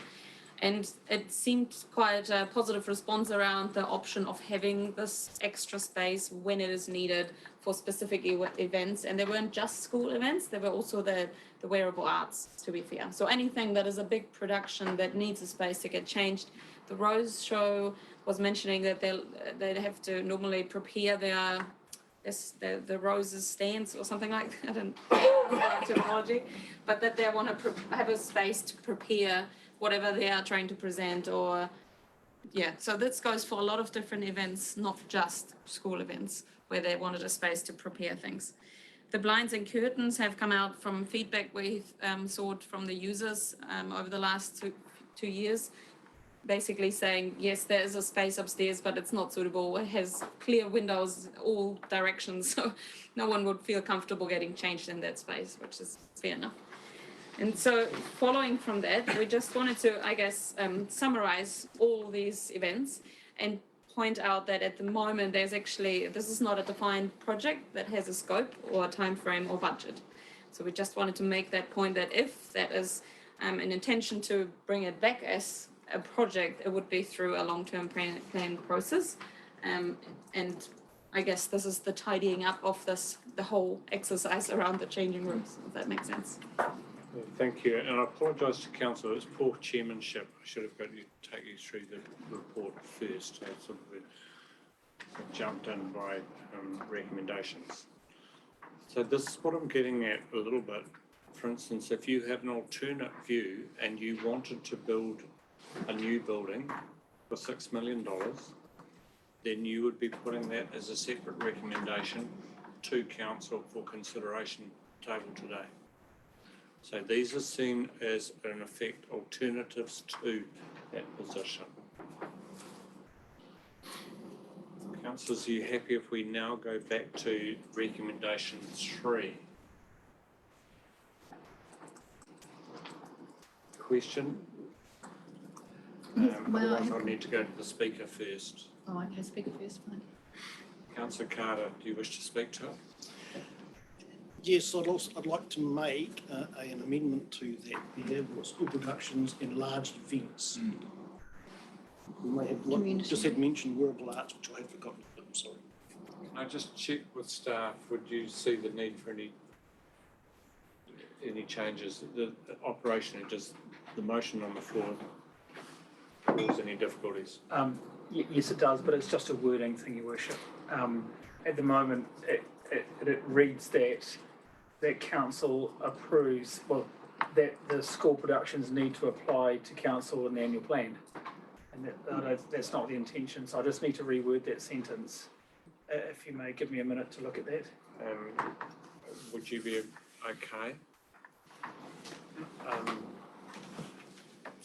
Councillor Carter. Just a question around the $25,000 in the 23-24 annual plan. What about 24-25 and 25-26 and 26-27? You can see where I'm going with this. I was hoping you'd stop at 27. Stop the election. I take your point, but if we did it as is 23-24 in the annual plan there, then you would get the opportunity in the subsequent annual plan to say it was a good idea. One of theirs, while they're wording this, this is for up to 5 events a year. 25 grand's not going to cut it. You won't put up a big marquee now for under $5,000. Some costings in there, 5.1. Does it work? $5,000 for 4 days, or for a 10 by 30. Okay, all right, Does that include people power to put it up and take it down, or is that just the marquee? Because that can be. Yeah, I just don't think 5,000 is realistic nowadays. I want to speak against the motion if I can. Well, let's just get some clarification. Intense.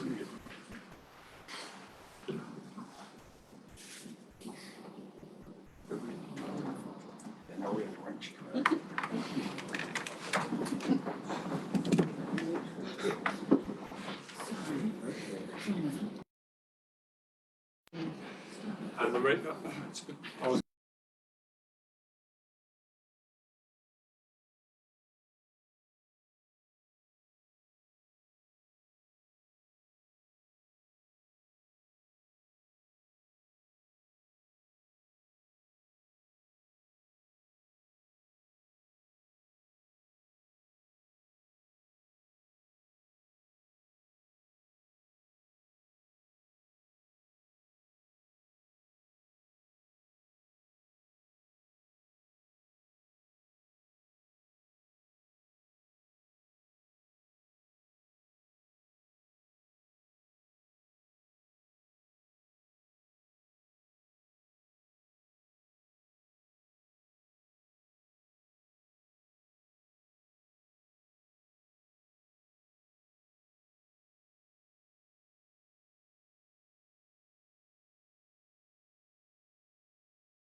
Sorry, for those online, just while we had to rework some words, there was just the chance for councillors just to relax and move around the room a little bit.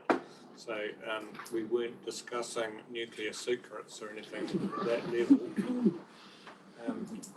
Do we have some correct wording now? I have wording, Your Worship, which Councillor Carter has agreed to. I'll let you work with that. Would you like that? And recommendation 3, that council approves up to 25k of operational expenditure in the 23-24 annual plan for the hire of a marquee as an occasional changing room if required. The events will be limited to school productions and large events only and will require the approval of the council's chief executive. Councillor Carter, you're happy with that? Councillor Lambert, you were the seconder. Yep. Are you still happy to Very second? happy with it, yep. I just, the logic for removing up to 5 events is that some of the schools only have biannual productions or every 2 years. And so we feel that we'd rather operate it within a budget setting rather than the number of total events. Okay, thank you. Go back to the speaker, the mover, Councillor Carter. Will you speak to it? I think we've had a really good discussion about it. There were a couple of questions raised about why so big for 200 people. The idea is to get the children out of the hall who make a horrendous noise whilst sitting waiting. Whereas if you get them out of the building, that is the idea. Because the previous changing rooms they used at the Old Town Hall wasn't a separate room, and all the kids could be housed in there out of the way. So that's why it's of that size for the 200 people.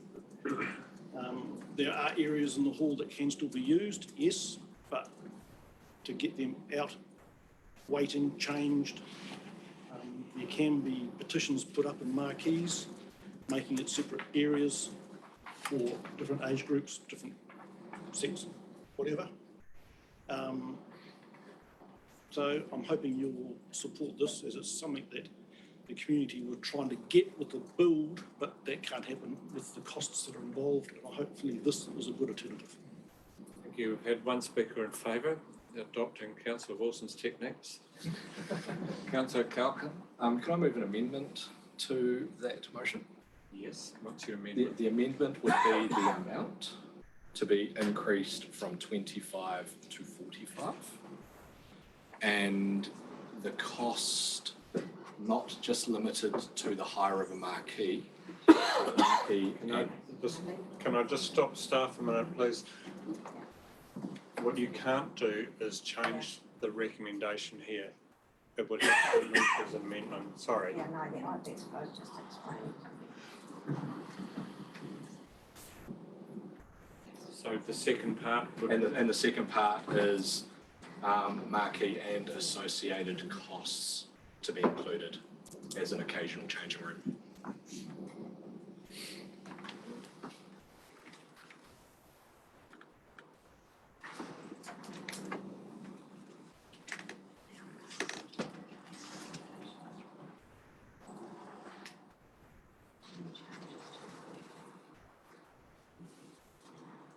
Yeah, I'll wait. But you're signalling you wish to speak to it.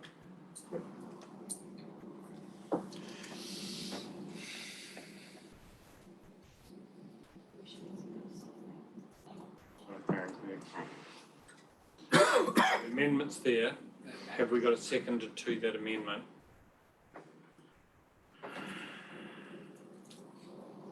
No, the amendment is lost. So just put in brackets, amendment lost. Go back to recommendation 3.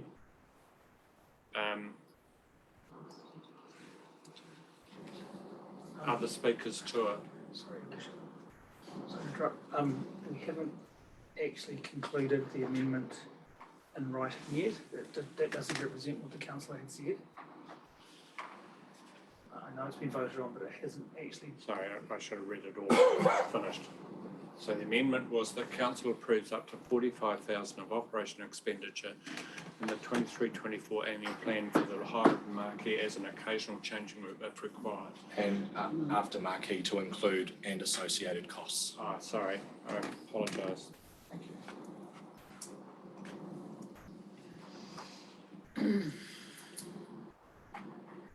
So, correct now? Yeah. Thank you. Looking for a seconder to that, otherwise the amendment's lost. Okay, the amendment lost. So we now go back to recommendation 3, looking for other speakers. Do you wish, Councillor Loudon, do you wish to speak to this, or were you going to speak to the amendment? I'll speak to this. We've recommended recommendation 2, we've approved that, and which provides some changing facilities for everybody. And now we have recommendation 3, which adds another layer. I can see the value in a marquee. A couple of things towards that. You've got large events only, but it's at the approval of the Chief Executive. Large events will open you up to the farmers down the road wanting to have a activist party. And you've got to then deal with that, whether you limit it to functions that already use the facility like the Rose Show and Global Arts. Also, at that price level, it makes you wonder whether there's value in the council investigating purchasing a marquee, which could then be used for other events at various times.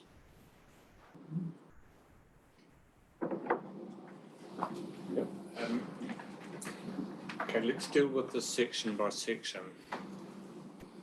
And I will go outside of normal process a little bit here with your permission. Is there a flavour around the room of people considering the purchase of a marquee?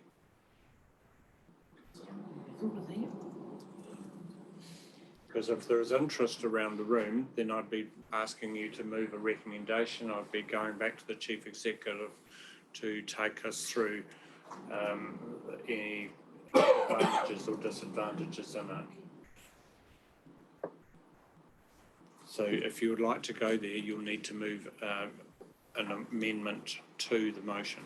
I'd like to move an amendment to the motion that the council will investigate purchase of a marquee for use in various events around the community, the district.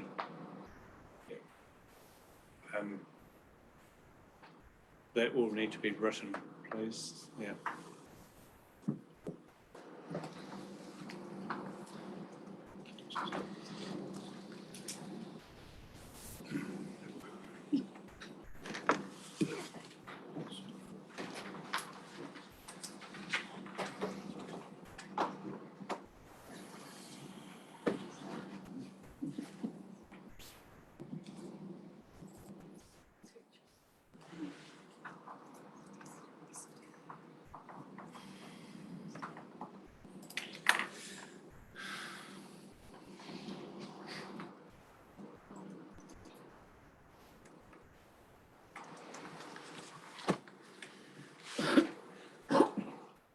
Some guidance from staff here.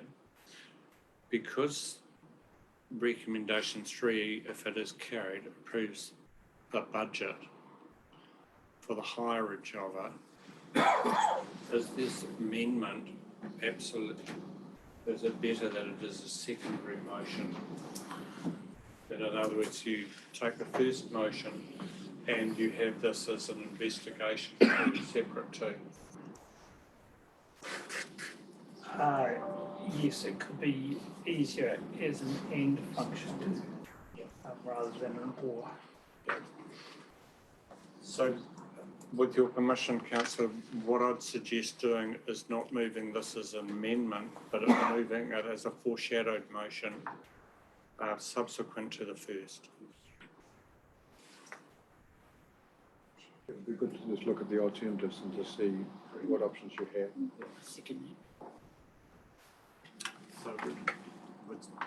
So recommendation 3 could still be approved, but it gives the option for council to investigate and come back to council. Council could hire it out to various events. So we'll treat this as a foreshadowed motion.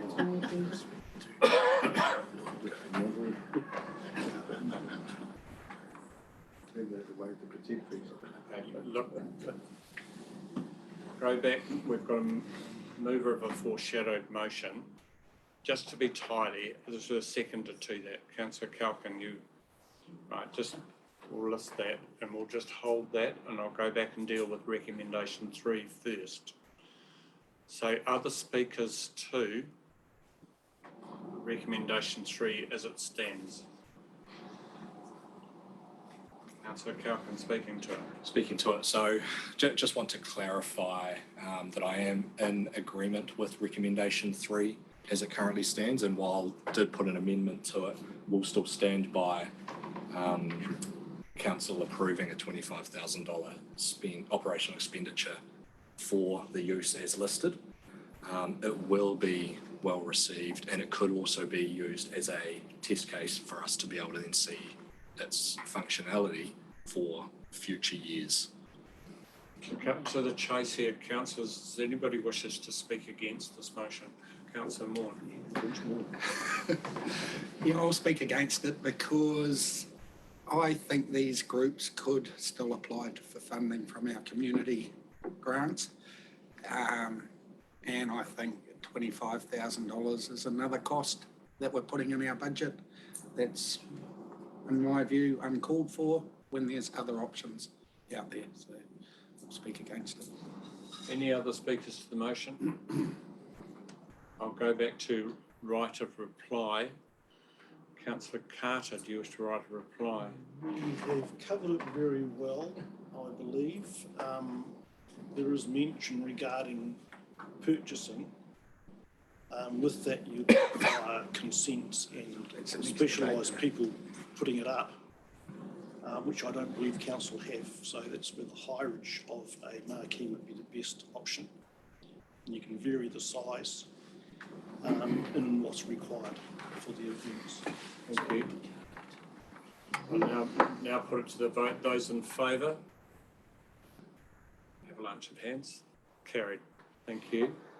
Can I vote recorded, please? Yes, Again? I was going to say that, especially for new councillors, I don't traditionally ask whether there are any abstentions or if people want their vote recorded against, but you have those rights.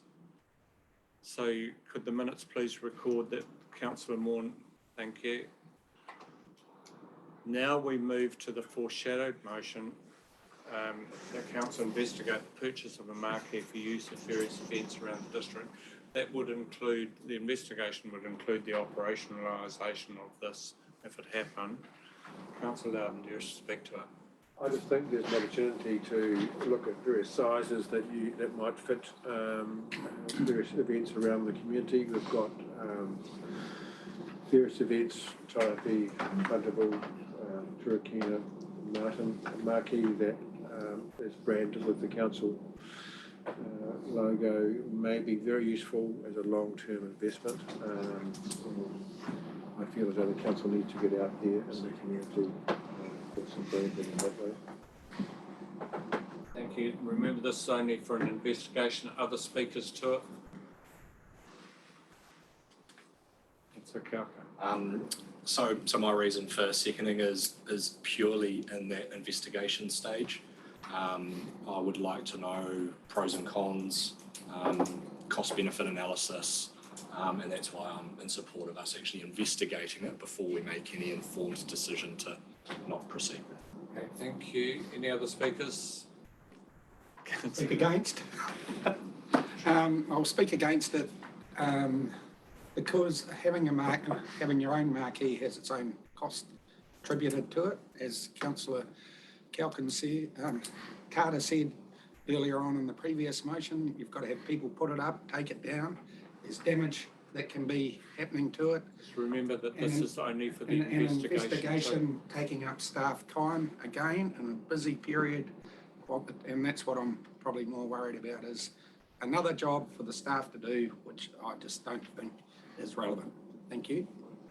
Any other speakers? Councillor Wilson. Yes, I'm speaking against it, and I can speak against it with some experience, having had marquees, having hired them, having been involved with them. I agree 100% with councillor Morn that we're sending the staff on a bit of a goose chase here to something that is not going to be deliverable.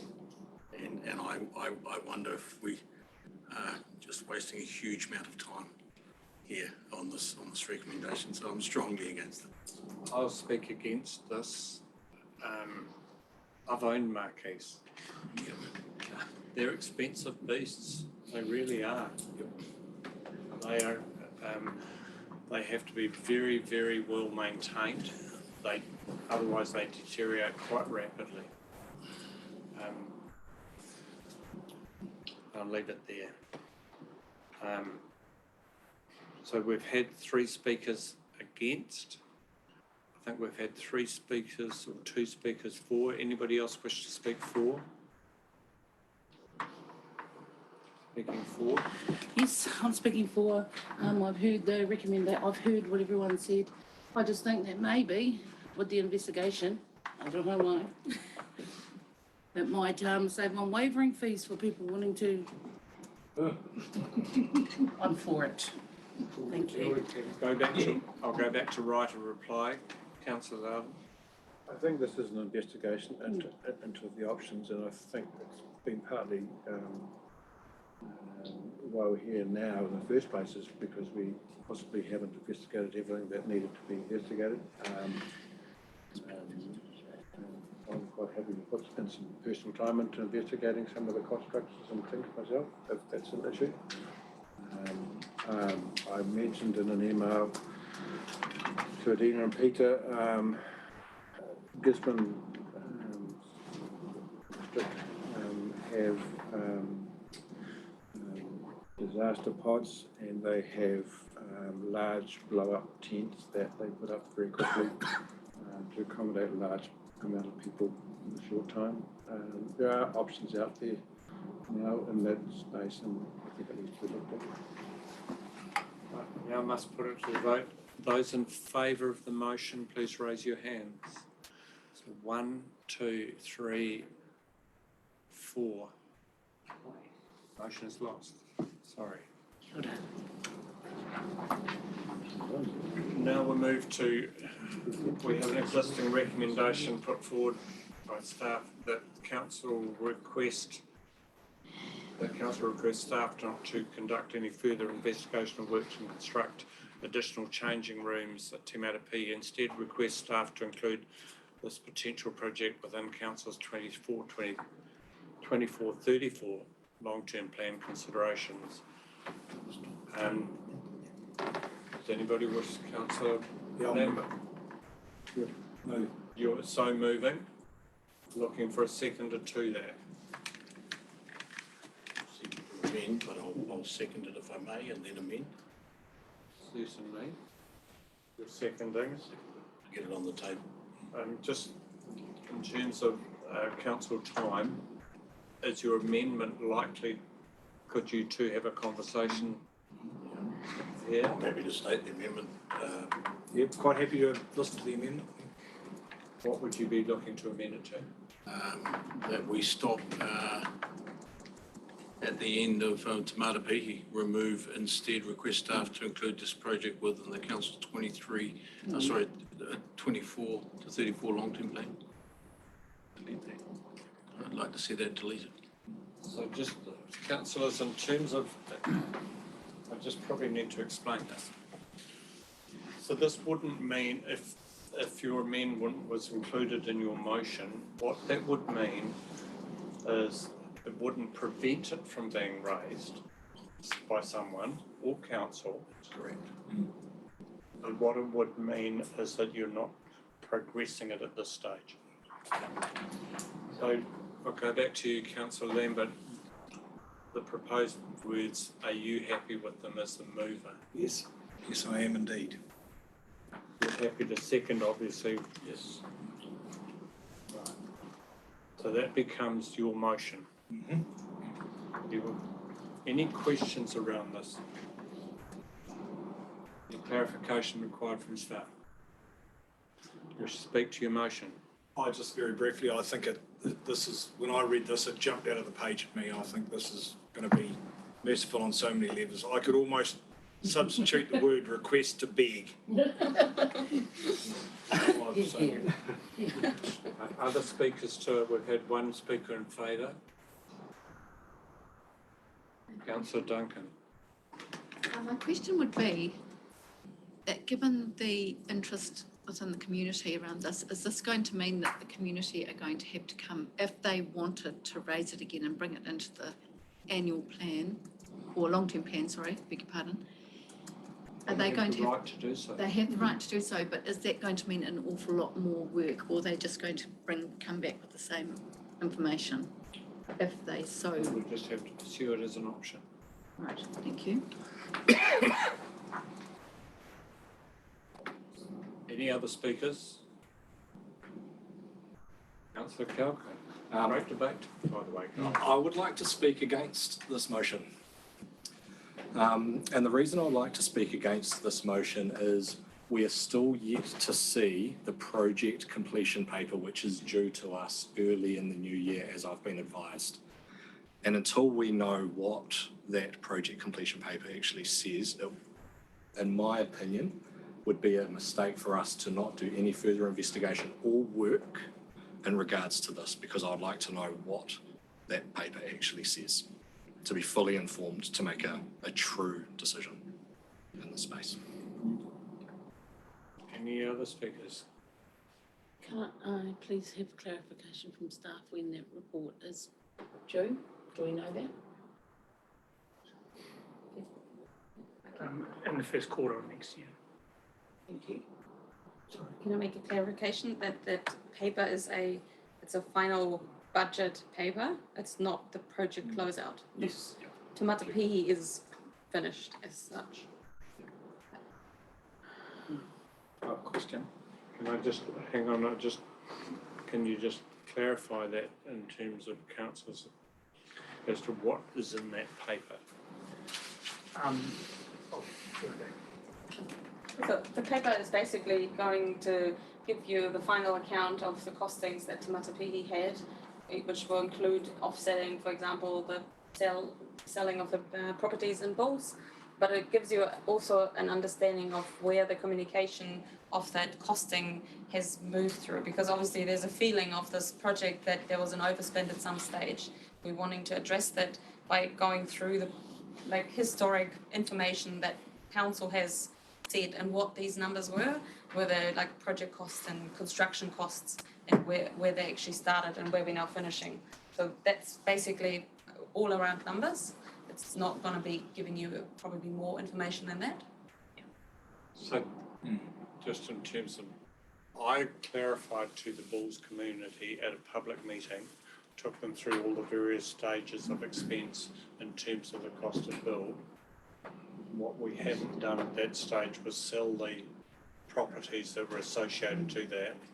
So that would be taking that report around the expenses that we've already put in the community space and closing the project with the properties that have been sold. Correct. That's essentially it.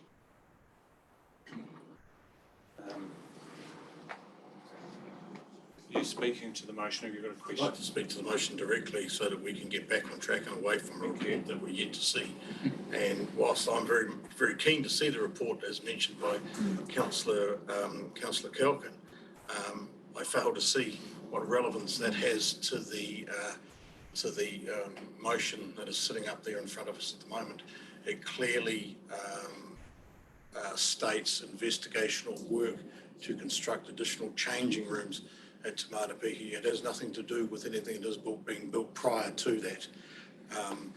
There has been a huge amount of work done by council staff on this matter. It dates back some 5 or 6 years. I understand with the new councillors coming into the table, as several years ago I was one of those new councillors, and it's very difficult to understand some of the work that's been going on in the background. For you to sort of catch up to speed with what's been going on. This particular part of this discussion has come to its closure, and the time to vote and make that decision is now. And should it come back, as has been indicated, it can come back in the 23-24 long-term plan with some costings and as a desirability from the Bulls community, then we'll address that at this stage, or user groups at that stage. But right here and right now, this should be the conclusion of this discussion. And to quote my learned colleague beside me, I would urge you to vote in favour of the motion and let's move on and get this dealt with. I don't want to see the plea for support in every single motion from here on in, councillors. Look, any other speakers?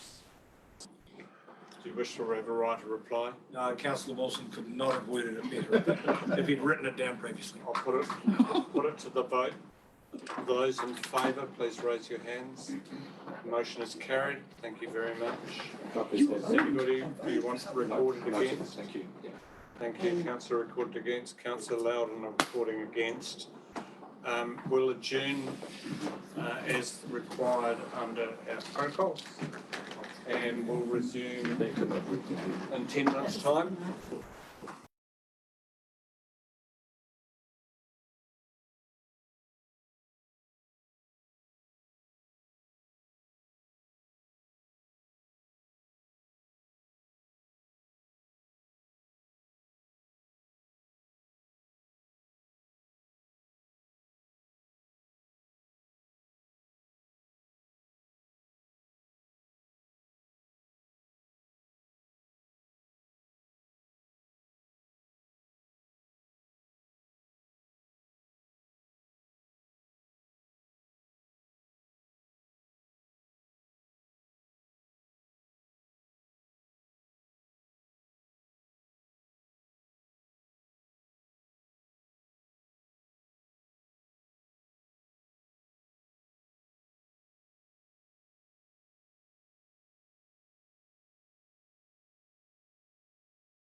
Yeah, yeah. Thank you, everybody. We're back live and moving to item 10.4. This is the Project Management Office report or PMO report. Move to the Chief Executive to take us through this. Thank you, Worship. I'll allow my PMO lead to bring this paper for you. Thank you. So we go through the paper as we normally do, and we can take questions to each project. Thank you. We'll start with the Marton to Bowles wastewater centralisation project. Look for questions around that. Would you used to? No, mate, I just asked Adina to give a wee update on the project update group meeting and what your proposed actions to that group were. Yeah, so we had a meeting a couple of weeks ago with the project update group. And in that meeting, I suggested that we would complete a project work plan in the spirit of the workshop that we had done around capital projects. That work plan would be including scope, objectives, timeframes, budgets, anything around basically the project on a high level, and ideally would then be endorsed by council, so to make sure that we actually have captured the project itself in the right spirit. Obviously, this is maybe a bit surprising that it comes now, given that this project has been ongoing for a while. But I guess due to the changes in our PMO office, and now I'm taking over this project to be accountable for, this is the process that I would like to implement. And the group was in agreement with this process. So we are hoping to bring this back to you in the beginning of the next year as a work plan. Thank you very much. I absolutely agree with those sentiments. And the Chair of Assets was part and parcel of that process. We need to have assurance, and I appreciate the work that you're going through with that project, and as part and parcel of that there will be discussions with the regional council in terms of understanding that. Do you wish to comment any further? Yes, Your Worship, thank you. I am just scrolling to the bottom of this paper, and you'll see that there's a recommendation relating to this project. I think it's fair to say, Your Worship, that there was the project update group had some surprise as to, I guess, Adina's surprise, and I shared that view. And the elected members that were part of the project update group requested yourself, myself, and Adina to meet with Horizons with urgency. And so recommendation 2 is really seeking our full council endorsement if possible, without allowing you to consider the recommendation, of course, Your Worship. Thank you. First of all, could somebody move that PMO's report be received? Okay, take your pick, really. Councillor Marton, Councillor Loudon seconding. Those in favour? Aye. Those against? Carried. I'll move recommendation 2. Looking for a seconder to that, Councillor Carter. I'll speak to this. What we saw in the workshop is what we needed to see. Essentially, we need clarification around exactly where the different sections of this process are, and we need to start to look at absolutely where our costings will lay with more and timeframes. So hence the discussion with Horizons. I'd leave it there. Any questions with regard to this? Otherwise, I'll put it to a vote. I'll put to vote those in favour. Those against? Carried. Thank you. May we take it, Your Worship, as a unanimous decision? Is there anybody against? Yes, we can.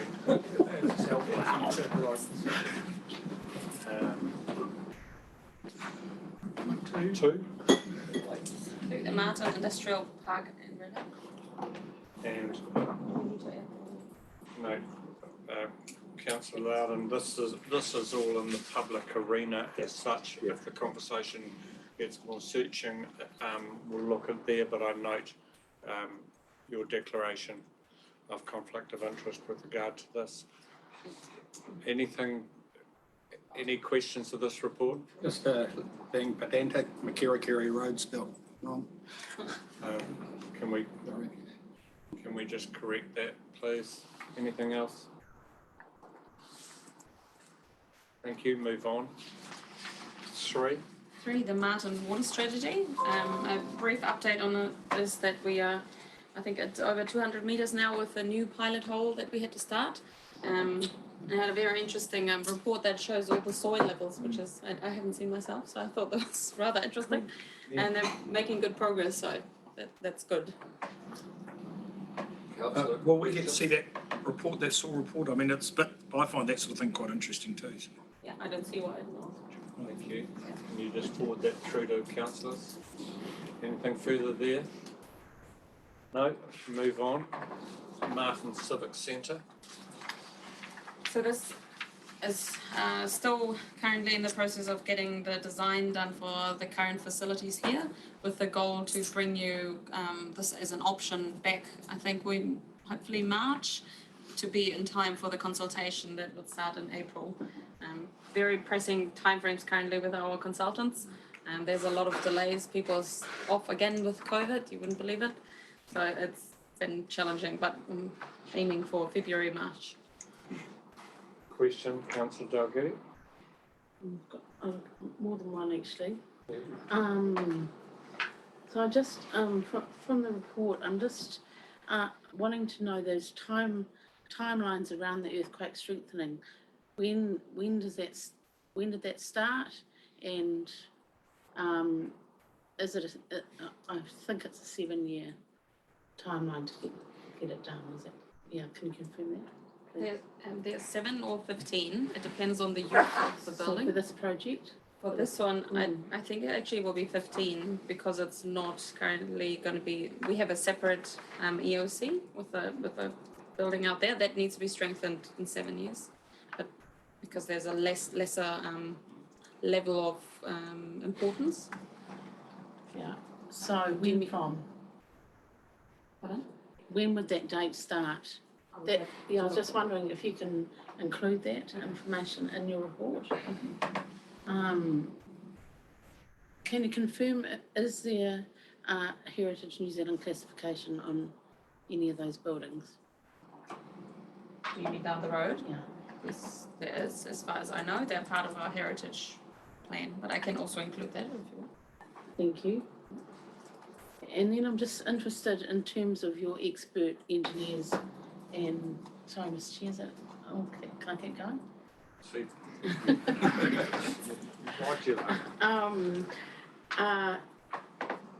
In terms of your expert engineers and architects, what's the process to choose them, please? So with the Marton Civic Centre business case, we went through, to choose architects, we went through a design competition 2-stage procurement process. So having a 2-stage procurement process is where you have a registration of interest and then a registration for tender. So basically on the first level, we ask them to send in why they're the best people, what's their background, what's the capacity, capabilities, and evaluate on a non-price. And then we shortlisted 4 people from the first step. So we had a staggering number of 13 submissions for that. And then 4 people were shortlisted that we did a design competition with, where they were paid a certain small amount for their design, and they then submitted 3 of them submitted a tender that included a concept design. So they put a lot of hours and way more than we probably paid for. But this tender basically allows us to then say that we have tested the market. We put into our tender documentation that there will be other work associated or in line with this that they may be asked by council to conduct. And so this is how, in the end, the winning architect was Team Architects from Palmerston North. They have multiple offices in New Zealand, and they are working now on this option for the extra option for the business case for Marton, and they're also currently working out the design for the Taihape business case. Thank you. Just a point of clarification here. There was talk of another person offering a proposal to council. How's that being progressed? So the proposal that we have received will be evaluated along when we are bringing the other option back to council that we're currently working on for the civic centre. We will evaluate his offer and we are supplying the information that he needs until that time. Thank you. Yeah. Oh no, I'll change sides of the room. Councillor Loudon. Just some clarification. So, what are team architects actually doing? What design are they working on? So the business case options that came out didn't fit within the budget that was defined, excluding for the option of doing nothing. So council has asked us to add the option of looking at current facilities, so the site here and the library as well, to see how we can strengthen the existing facilities and improve them so that they actually become more workable for staff. So that's what they're the working scope. on there. That's what they're working on. So just clarification, make sure that we all get this right, in case I'm wrong as well. So the options are 1, do nothing. 2, develop the site, strengthen it, etc., bring it up to the required standards, etc., as an investigation. 3, the options High Street, with the architects that have engaged with the process, with the potential for another person to balance that with another option. Am I correct? So the options that I have from my recollection is do nothing means to do the minimum. Yeah. So do nothing means you still have to follow legal requirements and strengthen. There's the new option to strengthen and improve current facilities. There's the heritage option of down the corner to renovate the whole corner site. There's also a new build option on the green space, and there's a new build option on the historic space in place of.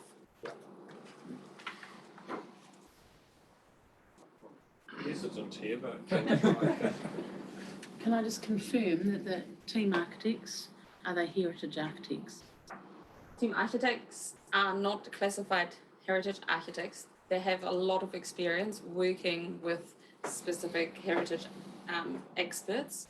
So when they work on this, even they gave us advice, for example, on the grandstand. So they're working with heritage experts, but the whole company, I wouldn't call them that they are just heritage architects. So they do everything, modern, heritage, whatever there is, rebuilds, refurbishments, new builds. So they have a vast array. I can share some of references of that's maybe of help as well, what work they have worked on. Thank you. Can I help clarify that? These buildings down the road here in Taihape are Heritage 2, so they don't require the level of Heritage 1, and so they don't necessarily need an Heritage Architect's direct involvement, but they'll have some oversight. I think that's how that works. okay, thank you. I think move on, councillors. Thank you. Taihape Town Hall Civic Centre. The update from me would be here that, as I was saying, our consultants are really pressing for time, and I'm trying to get accurate costings to make sure that the options that we're presenting are actually correct. So I know that I was saying in there that February is the time that we present this. I'm struggling to align the timeframes. I think I will just get it in time, sort of on the council day. So it may be March. I'm trying to reduce it, but it's very challenging at the moment. And I don't want to present a half report on options. So yeah, apologies for that. Yeah, we understand the pressures there. Move on. Taihape Grand, no. Taihape Amenities Building. So an update here, I guess, is that the building is getting closed in more and more. The roof is completely on now, and we're getting into the very nitty-gritty of having lots of people on site and having lots of progress on this. And yeah, if there's an interest on visiting the site. I think there was interest raised that I'm more than happy to take people around if I can arrange a time with the contractor where it's not crazy busy. Like they're gonna work over Christmas. Like it's pretty intense there at the moment. Councillor Lambert? Oh, yeah, I was just going to say, maybe a few photos. Oh yes. Yeah. Okay. Excellent. Sure. Thank you.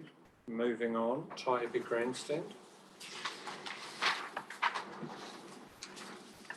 The grandstand, because it is partially in the business case as well, is part of the, I guess, the Taihape presentation around the business case that we are completing. So is the offer that has been received for the grandstand that we got from a third party. So they all will be presented at the same time for you to be able to make a decision that actually includes all the information that you have on the same time. Thank you. Moving to the regional treatment plant consenting program. There's actually the Lake Waipo improvement first on my list. Sorry. Exciting with this is we have lodged the consent. We have already also scheduled a date when Horizons staff will be coming to site and having a look at the piece of land that we have purchased, which is part of the normal process that they're completing. We have already some comments around the consent, and we're having some good conversations, and Damien is doing an amazing job, I think, keeping the spirit of what we are wanting to achieve, and they're really in line with what the consent application has become. So I think there's been really good progress made. Negotiations have continued with the landowners about the pipeline, and will be continued in the new year, where you're going to see hopefully some tendering as well very, very soon, and obviously an updated budget for where we're sitting with this once we have the consent conditions. Questions? Councillor Rakawa. Then, sorry, so it says here that you're talking about applying for the new consent. Is that not the one that was applied for in 2018? So the one in 2018, you have to lodge a consent so that you don't lose your current conditions, otherwise you'll be infringing. And so now we lodge the consent to remove the wastewater. So the consent now is all about irrigation to land. So it's a different consent technically. And that's okay. So you're no longer discharging to Waipu. We are still until we are able to remove the water to the land. Yeah. Okay. Thanks. All the consent will allow us to do is to build a plant to achieve it. So it's not on the date of Horizons agreeing to the consent means that is the day we can start working on the final solution effectively. And some feedback we have had actually from Horizons is that they are very thrown by the speed of this project. I know it doesn't feel like that here, but technically, normally these projects, they do take about 5 to 10 years. So what we're currently doing is very speedy. So they're very happy with the process. But yeah. Never heard about processes being speedy. We'll go with that. Moving 9, the regional treatment plant consenting program. We are obviously working on this. One thing I might update you about is we have received an infringement notice for our Taihape wastewater treatment plant. Horizons has notified us that the quality of the water that is coming out is not to the standard of the conditions. And we are actually working with them trying to show the improvements that we have. We have been working with WSB for a while now, obviously, on this consenting program. And they identified a number of, they're calling it short-term improvements. And again, they're talking about in the next 10 years. So short-term is the 10 years and long-term is irrigation to land. We are obviously going to have to probably look into doing this quite soon. There are some things that we've been mentioning before, that we have to do sludge surveys for all our treatment plants to actually understand what condition they're in at the moment. And Damien has been setting this up as well. Once we have that result, we then will be able to bring in more details on the requirements. But what WSB has identified as short-term improvements, and Arno has already signed those off in principle, actually aligns completely with our operational staff from MDC and their improvements that they're suggesting. So that's basically a great peer review looking at the same problem. 2 or 3 questions from me. When did we receive their infringement advice? On Monday, And infringement advices sometimes come with a warning and sometimes come with a fine. Which? it's a fine of $750. With a warning that it needs to be brought up to spec by what time? I would have to double check that and get back to you. Because traditionally, what happens, councillors, with this sort of thing, you're given a soft warning option. In this case, it's a soft warning fine, but it will tend to come with a letter saying you need to be compliant, and they may well have deadlines associated with it. Because if we get a second fine, it won't be a soft warning. So you wish with my ad that I've asked Adina to look at the capital budgets for this current financial year and to see which of the options that WSP and our own team or our shared services team can be achieved in our existing capital budget, and if there is anything we need to add to next year's annual plan. Have we got any indication around scale at all at this stage? We need to complete the survey, the site survey first, because that is can be either very high or low. So I would rather actually bring you again more certain numbers. Thank you. Question regarding that fine, was that due or in the era of the last rain event we just had a couple of weeks ago?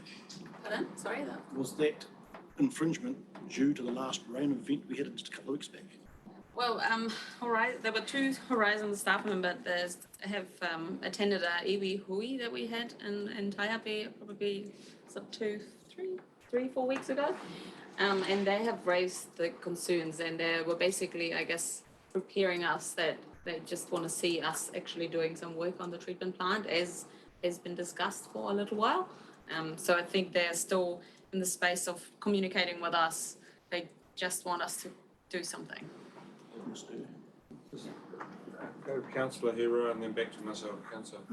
So just a question, so when you say they were just wanting to ask a question, so was that are you saying that there was an actual event that happened, or in order to get us going, because it sounds like, listening to you, I'm just not sure, was there that event happened, or were they want us to move because they want us to move and do something? I think the quality of the output is, I think, so we have the compliance and consent conditions basically say a certain amount of time you have to be compliant to be compliant. So you have to be within those measurements, and we must have been outside of these maybe for long enough for them to say that, it's time for an infringement. But I'll bring back the details and report by email. Councillor Moore. Just a question why that issue wasn't in this update. Did it happen after the? Yeah. Thank you.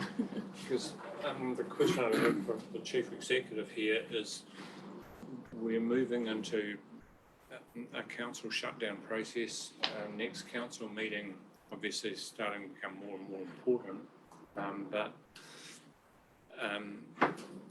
is there anything that staff are going to have to work on during the Christmas break to assure compliance here?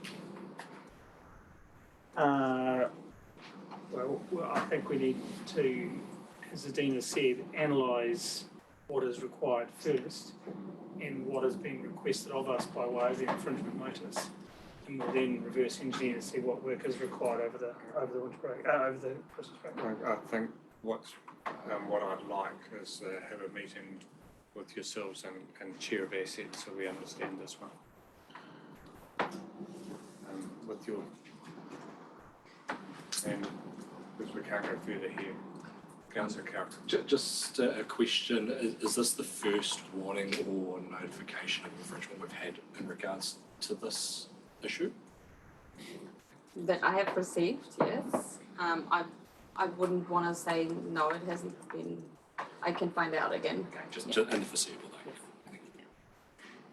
Okay, I think we probably need to leave it there, Councillor Duncan. Just one question. Can you just clarify what substitution means in this, where it says substitution request has been approved. Just on So this is page 87. Right in the middle, task completed, Taibi WTP substitution request has been approved.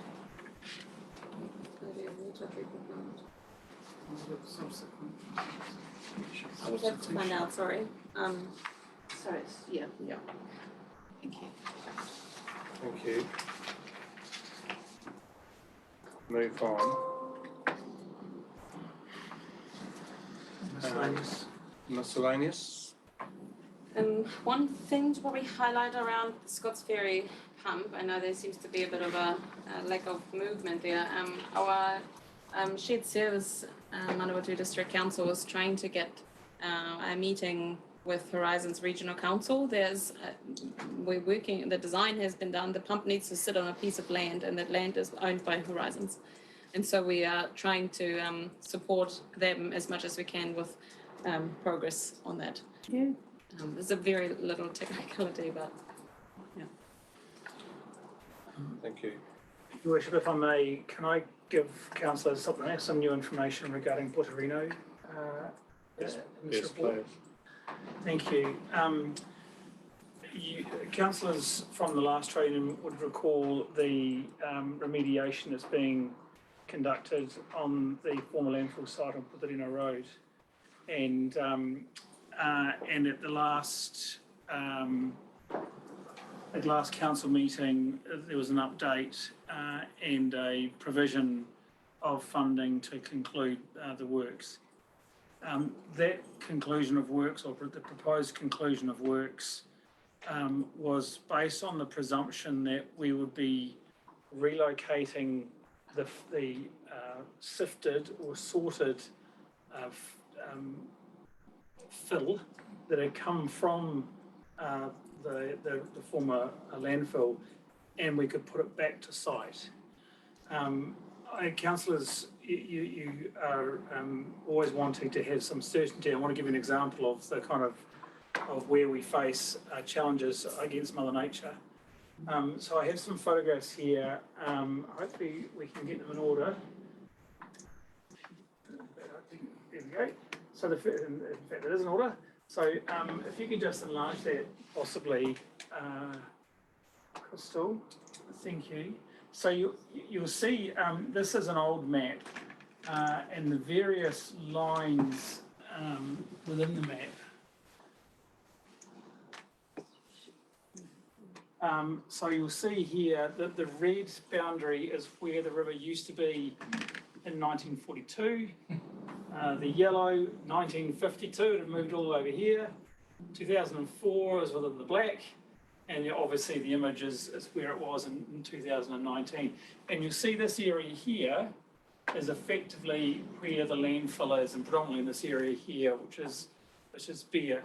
So you can see how this was in 2019, slipping into the Awa and causing concern.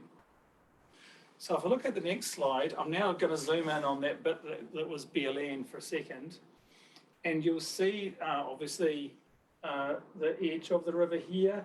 And I want to draw your attention to this BH2, where BH2 is. So this is where the landfill, for new councillors, or as a reminder, this was taken out, offending material removed and taken to Bonnie Glen, remaining material sifted, and the proposal was to put it back in the hole. And we were waiting for the winter high levels to subside to allow us to achieve that. The next photo is BH2. BH2 is now, if you scroll a little bit further, keep going. Down, sorry, I want the picture going up that way. Keep going. BH2 is now. That solved your problem? Well, interestingly, councillor, it doesn't, because that was where we wanted to put return the soil, or the sifted and soil or fill. Now, clearly, we could ask Horizons for a consent to do that. I would almost guarantee that that wouldn't be allowed. A lot of the work that we have done as part of the remediation has now been taken away by the change of the course of the river. So a lot of the work that we had done, including the tree planting, etc., gone. So whilst I don't have an update further, I just wanted to draw your attention to, we now have landfill that's on a farmer's land that we'd said would move by the middle of February. Our challenge now is, and I bring it to your attention also because I respect that many of you in the community might know of areas that we could potentially move this material to. It would need, and I've spoken with His Worship about this, do you want to talk about that or try to summarise? No, we'll talk about this.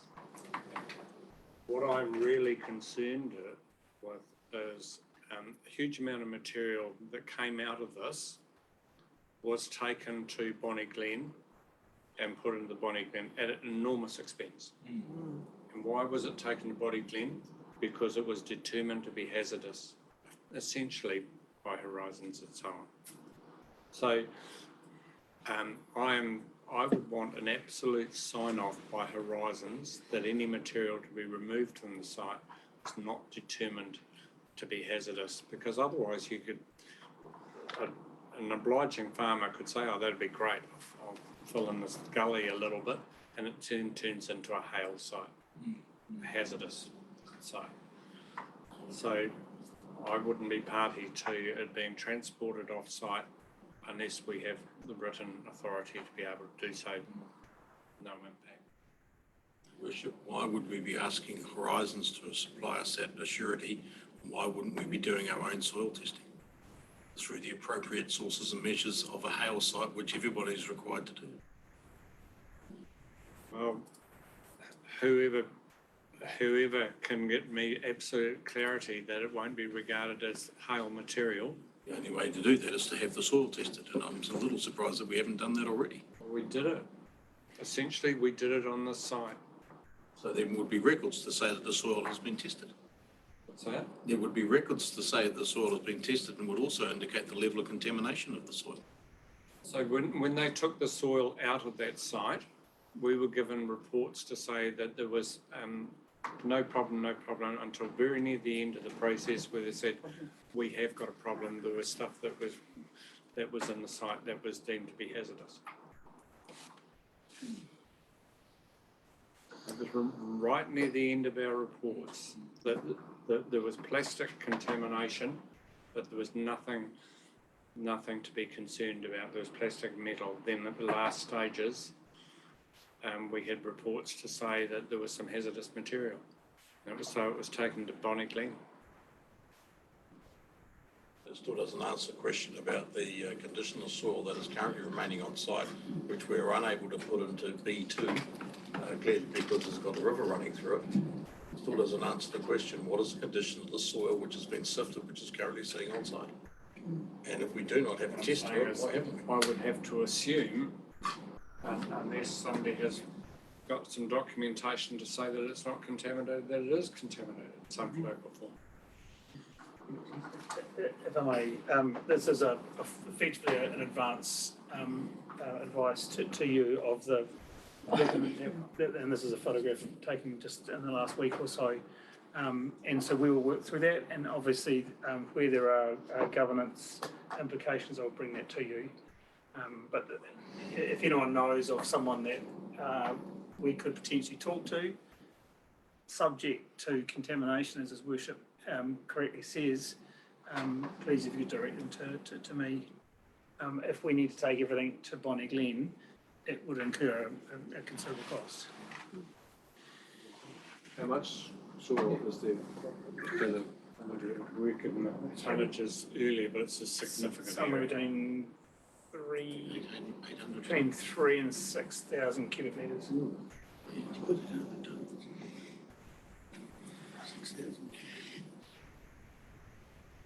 Or maybe just a simple advert in the District Monitor could spark some response. I would not be comfortable with advertising in the District Monitor for soil removal until I have some assurance. I'm sorry, but this has the potential to go horribly wrong. How expensive is the testing process?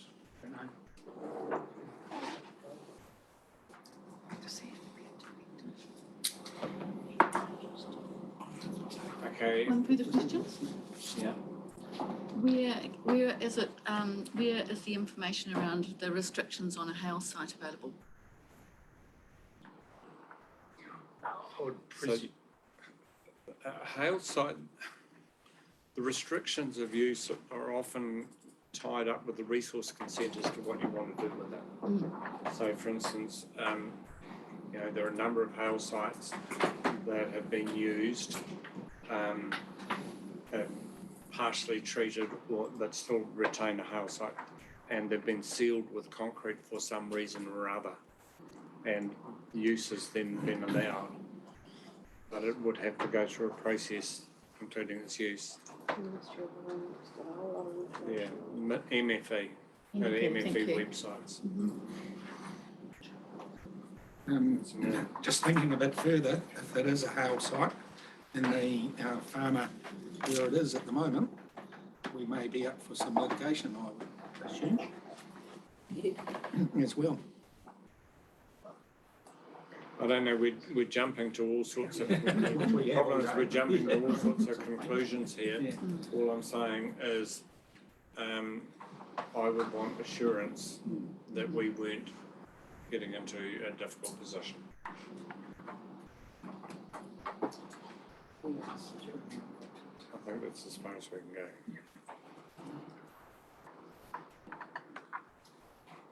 Yep. yes, that concludes that report, Your Worship. That brings us to, thank you, that's in that report. Councillor Just a Lambert. question around the DSA, quickly. Earlier on, like a year ago, a request was made about wheelchair access to the Huntable Town Hall and been directed down to here. So with the earthquake strength, has it come part of that? I'm a bit at a loss where the two join up. We can include it, I guess, within the, we can get a concept of how much they're costing to make the hall accessible. Can be included in that, because that it did go together. Yeah, okay, excellent. Right, moving to item 10.5, this is the Marton Rail Hub. This is the WSP Opus Expert Witness and Resource Consent. You've got a tabled document to go with this. We've passed the recommendation that it be considered as a late item. Peter, do you want to take us through this? Yes, thank you, Your Worship, and thank you for accepting this as a late item. In essence, in terms of delegation, I'm authorised to spend, to approve purchase orders up to the value of $250,000. Beyond that, it comes to council. And this is one of those cases where the contractor, in this case WSP, has been engaged to do more and more and more work as council requires them to support us for expert witnesses, etc., for the district plan change through the Environment Court. Each one of those variations has been within my delegation, but there comes to a point where I believe it should best practice come to you for your authorisation. And I've spoken with His Worship and we agree. So section 3 talks about the $231,000, which is money that has been approved already and work that has been conducted in good faith, and I'm seeking your approval that I've effectively have managed this appropriately. The second part of this paper is that the Environment Court is not closed, it continues. And there is still work that we are asking and have asked WSP to do. Some of those plans include preparation for resource consents, and so I'm asking for a cap of a maximum of $425,000. Unfortunately, recommendation 3 is inconsistent with an earlier comment in section 3.7. So if I could amend section recommendation 3 to 425 and not 450. I don't just do it now. It's not been. Thank you. It's not an amendment because of and I will so move it becomes my recommendation. So it's just an error in my reporting. I say not to exceed because that's what I believe it will take from here on in including resource consenting, but that's anything beyond that, I'll come back to you for approval prior to spend. Thank you. And could the records note that Councillor Loudon has set out this discussion. I'll move this document for a seconder to this. Thank you, Councillor Morn seconding. I'll speak to it. This item has come about by very good practice in terms of the Chief Executive. Routinely, we engage companies like at WSP to do series of work, and there are a series of bills. In this case, these bills are associated with the same project, and so as such, it's good practice to be able to bring it back to council so you understand the scope of work here. So I'm more than happy to move this. Any questions? Any other speakers? Just point of clarification up there, you've got it should be recommendation 2 that we're talking to, isn't it? Not the report. Sorry, yes, I've skipped one, haven't I? Yeah. Okay. I'll move recommendation 2 that council approves the payment of the invoices, and the invoices for the subject matter expert witnesses and reporting services for the district. I'll move that. Seconded, Councillor Rakawa. Questions or you speak to it? Yes, I'll speak to that. Your Worship, I just want to thank Peter for, could have quite easily said, I've got 166,000 on one invoice, approve it, and then 65,000 and approve it, but combining them and coming to us is, thank you very much. Sorry. Good practice. Absolutely correct. Any other speakers? I'll put it to the vote. Those in favour? Those against? We'll also move recommendation 3 that council approves WSP to continue the work in supporting the district plan change, noting, of course, that this money comes out of the government pot. You happy to second? Any questions? Put the vote. Those in favour? Those against? Carried. Thank you. I believe, staff, that brings us to the end of council. Minutes from committees. Go back. Would somebody like to move as a block, please? Thank you, Councillor Calkin moving this receipt, Councillor Rakawa seconding. Put it to the vote. Those in favour? Aye. Those against? Carried. Now, if you will cease streaming, but before we do that, wish everybody Merry Christmas.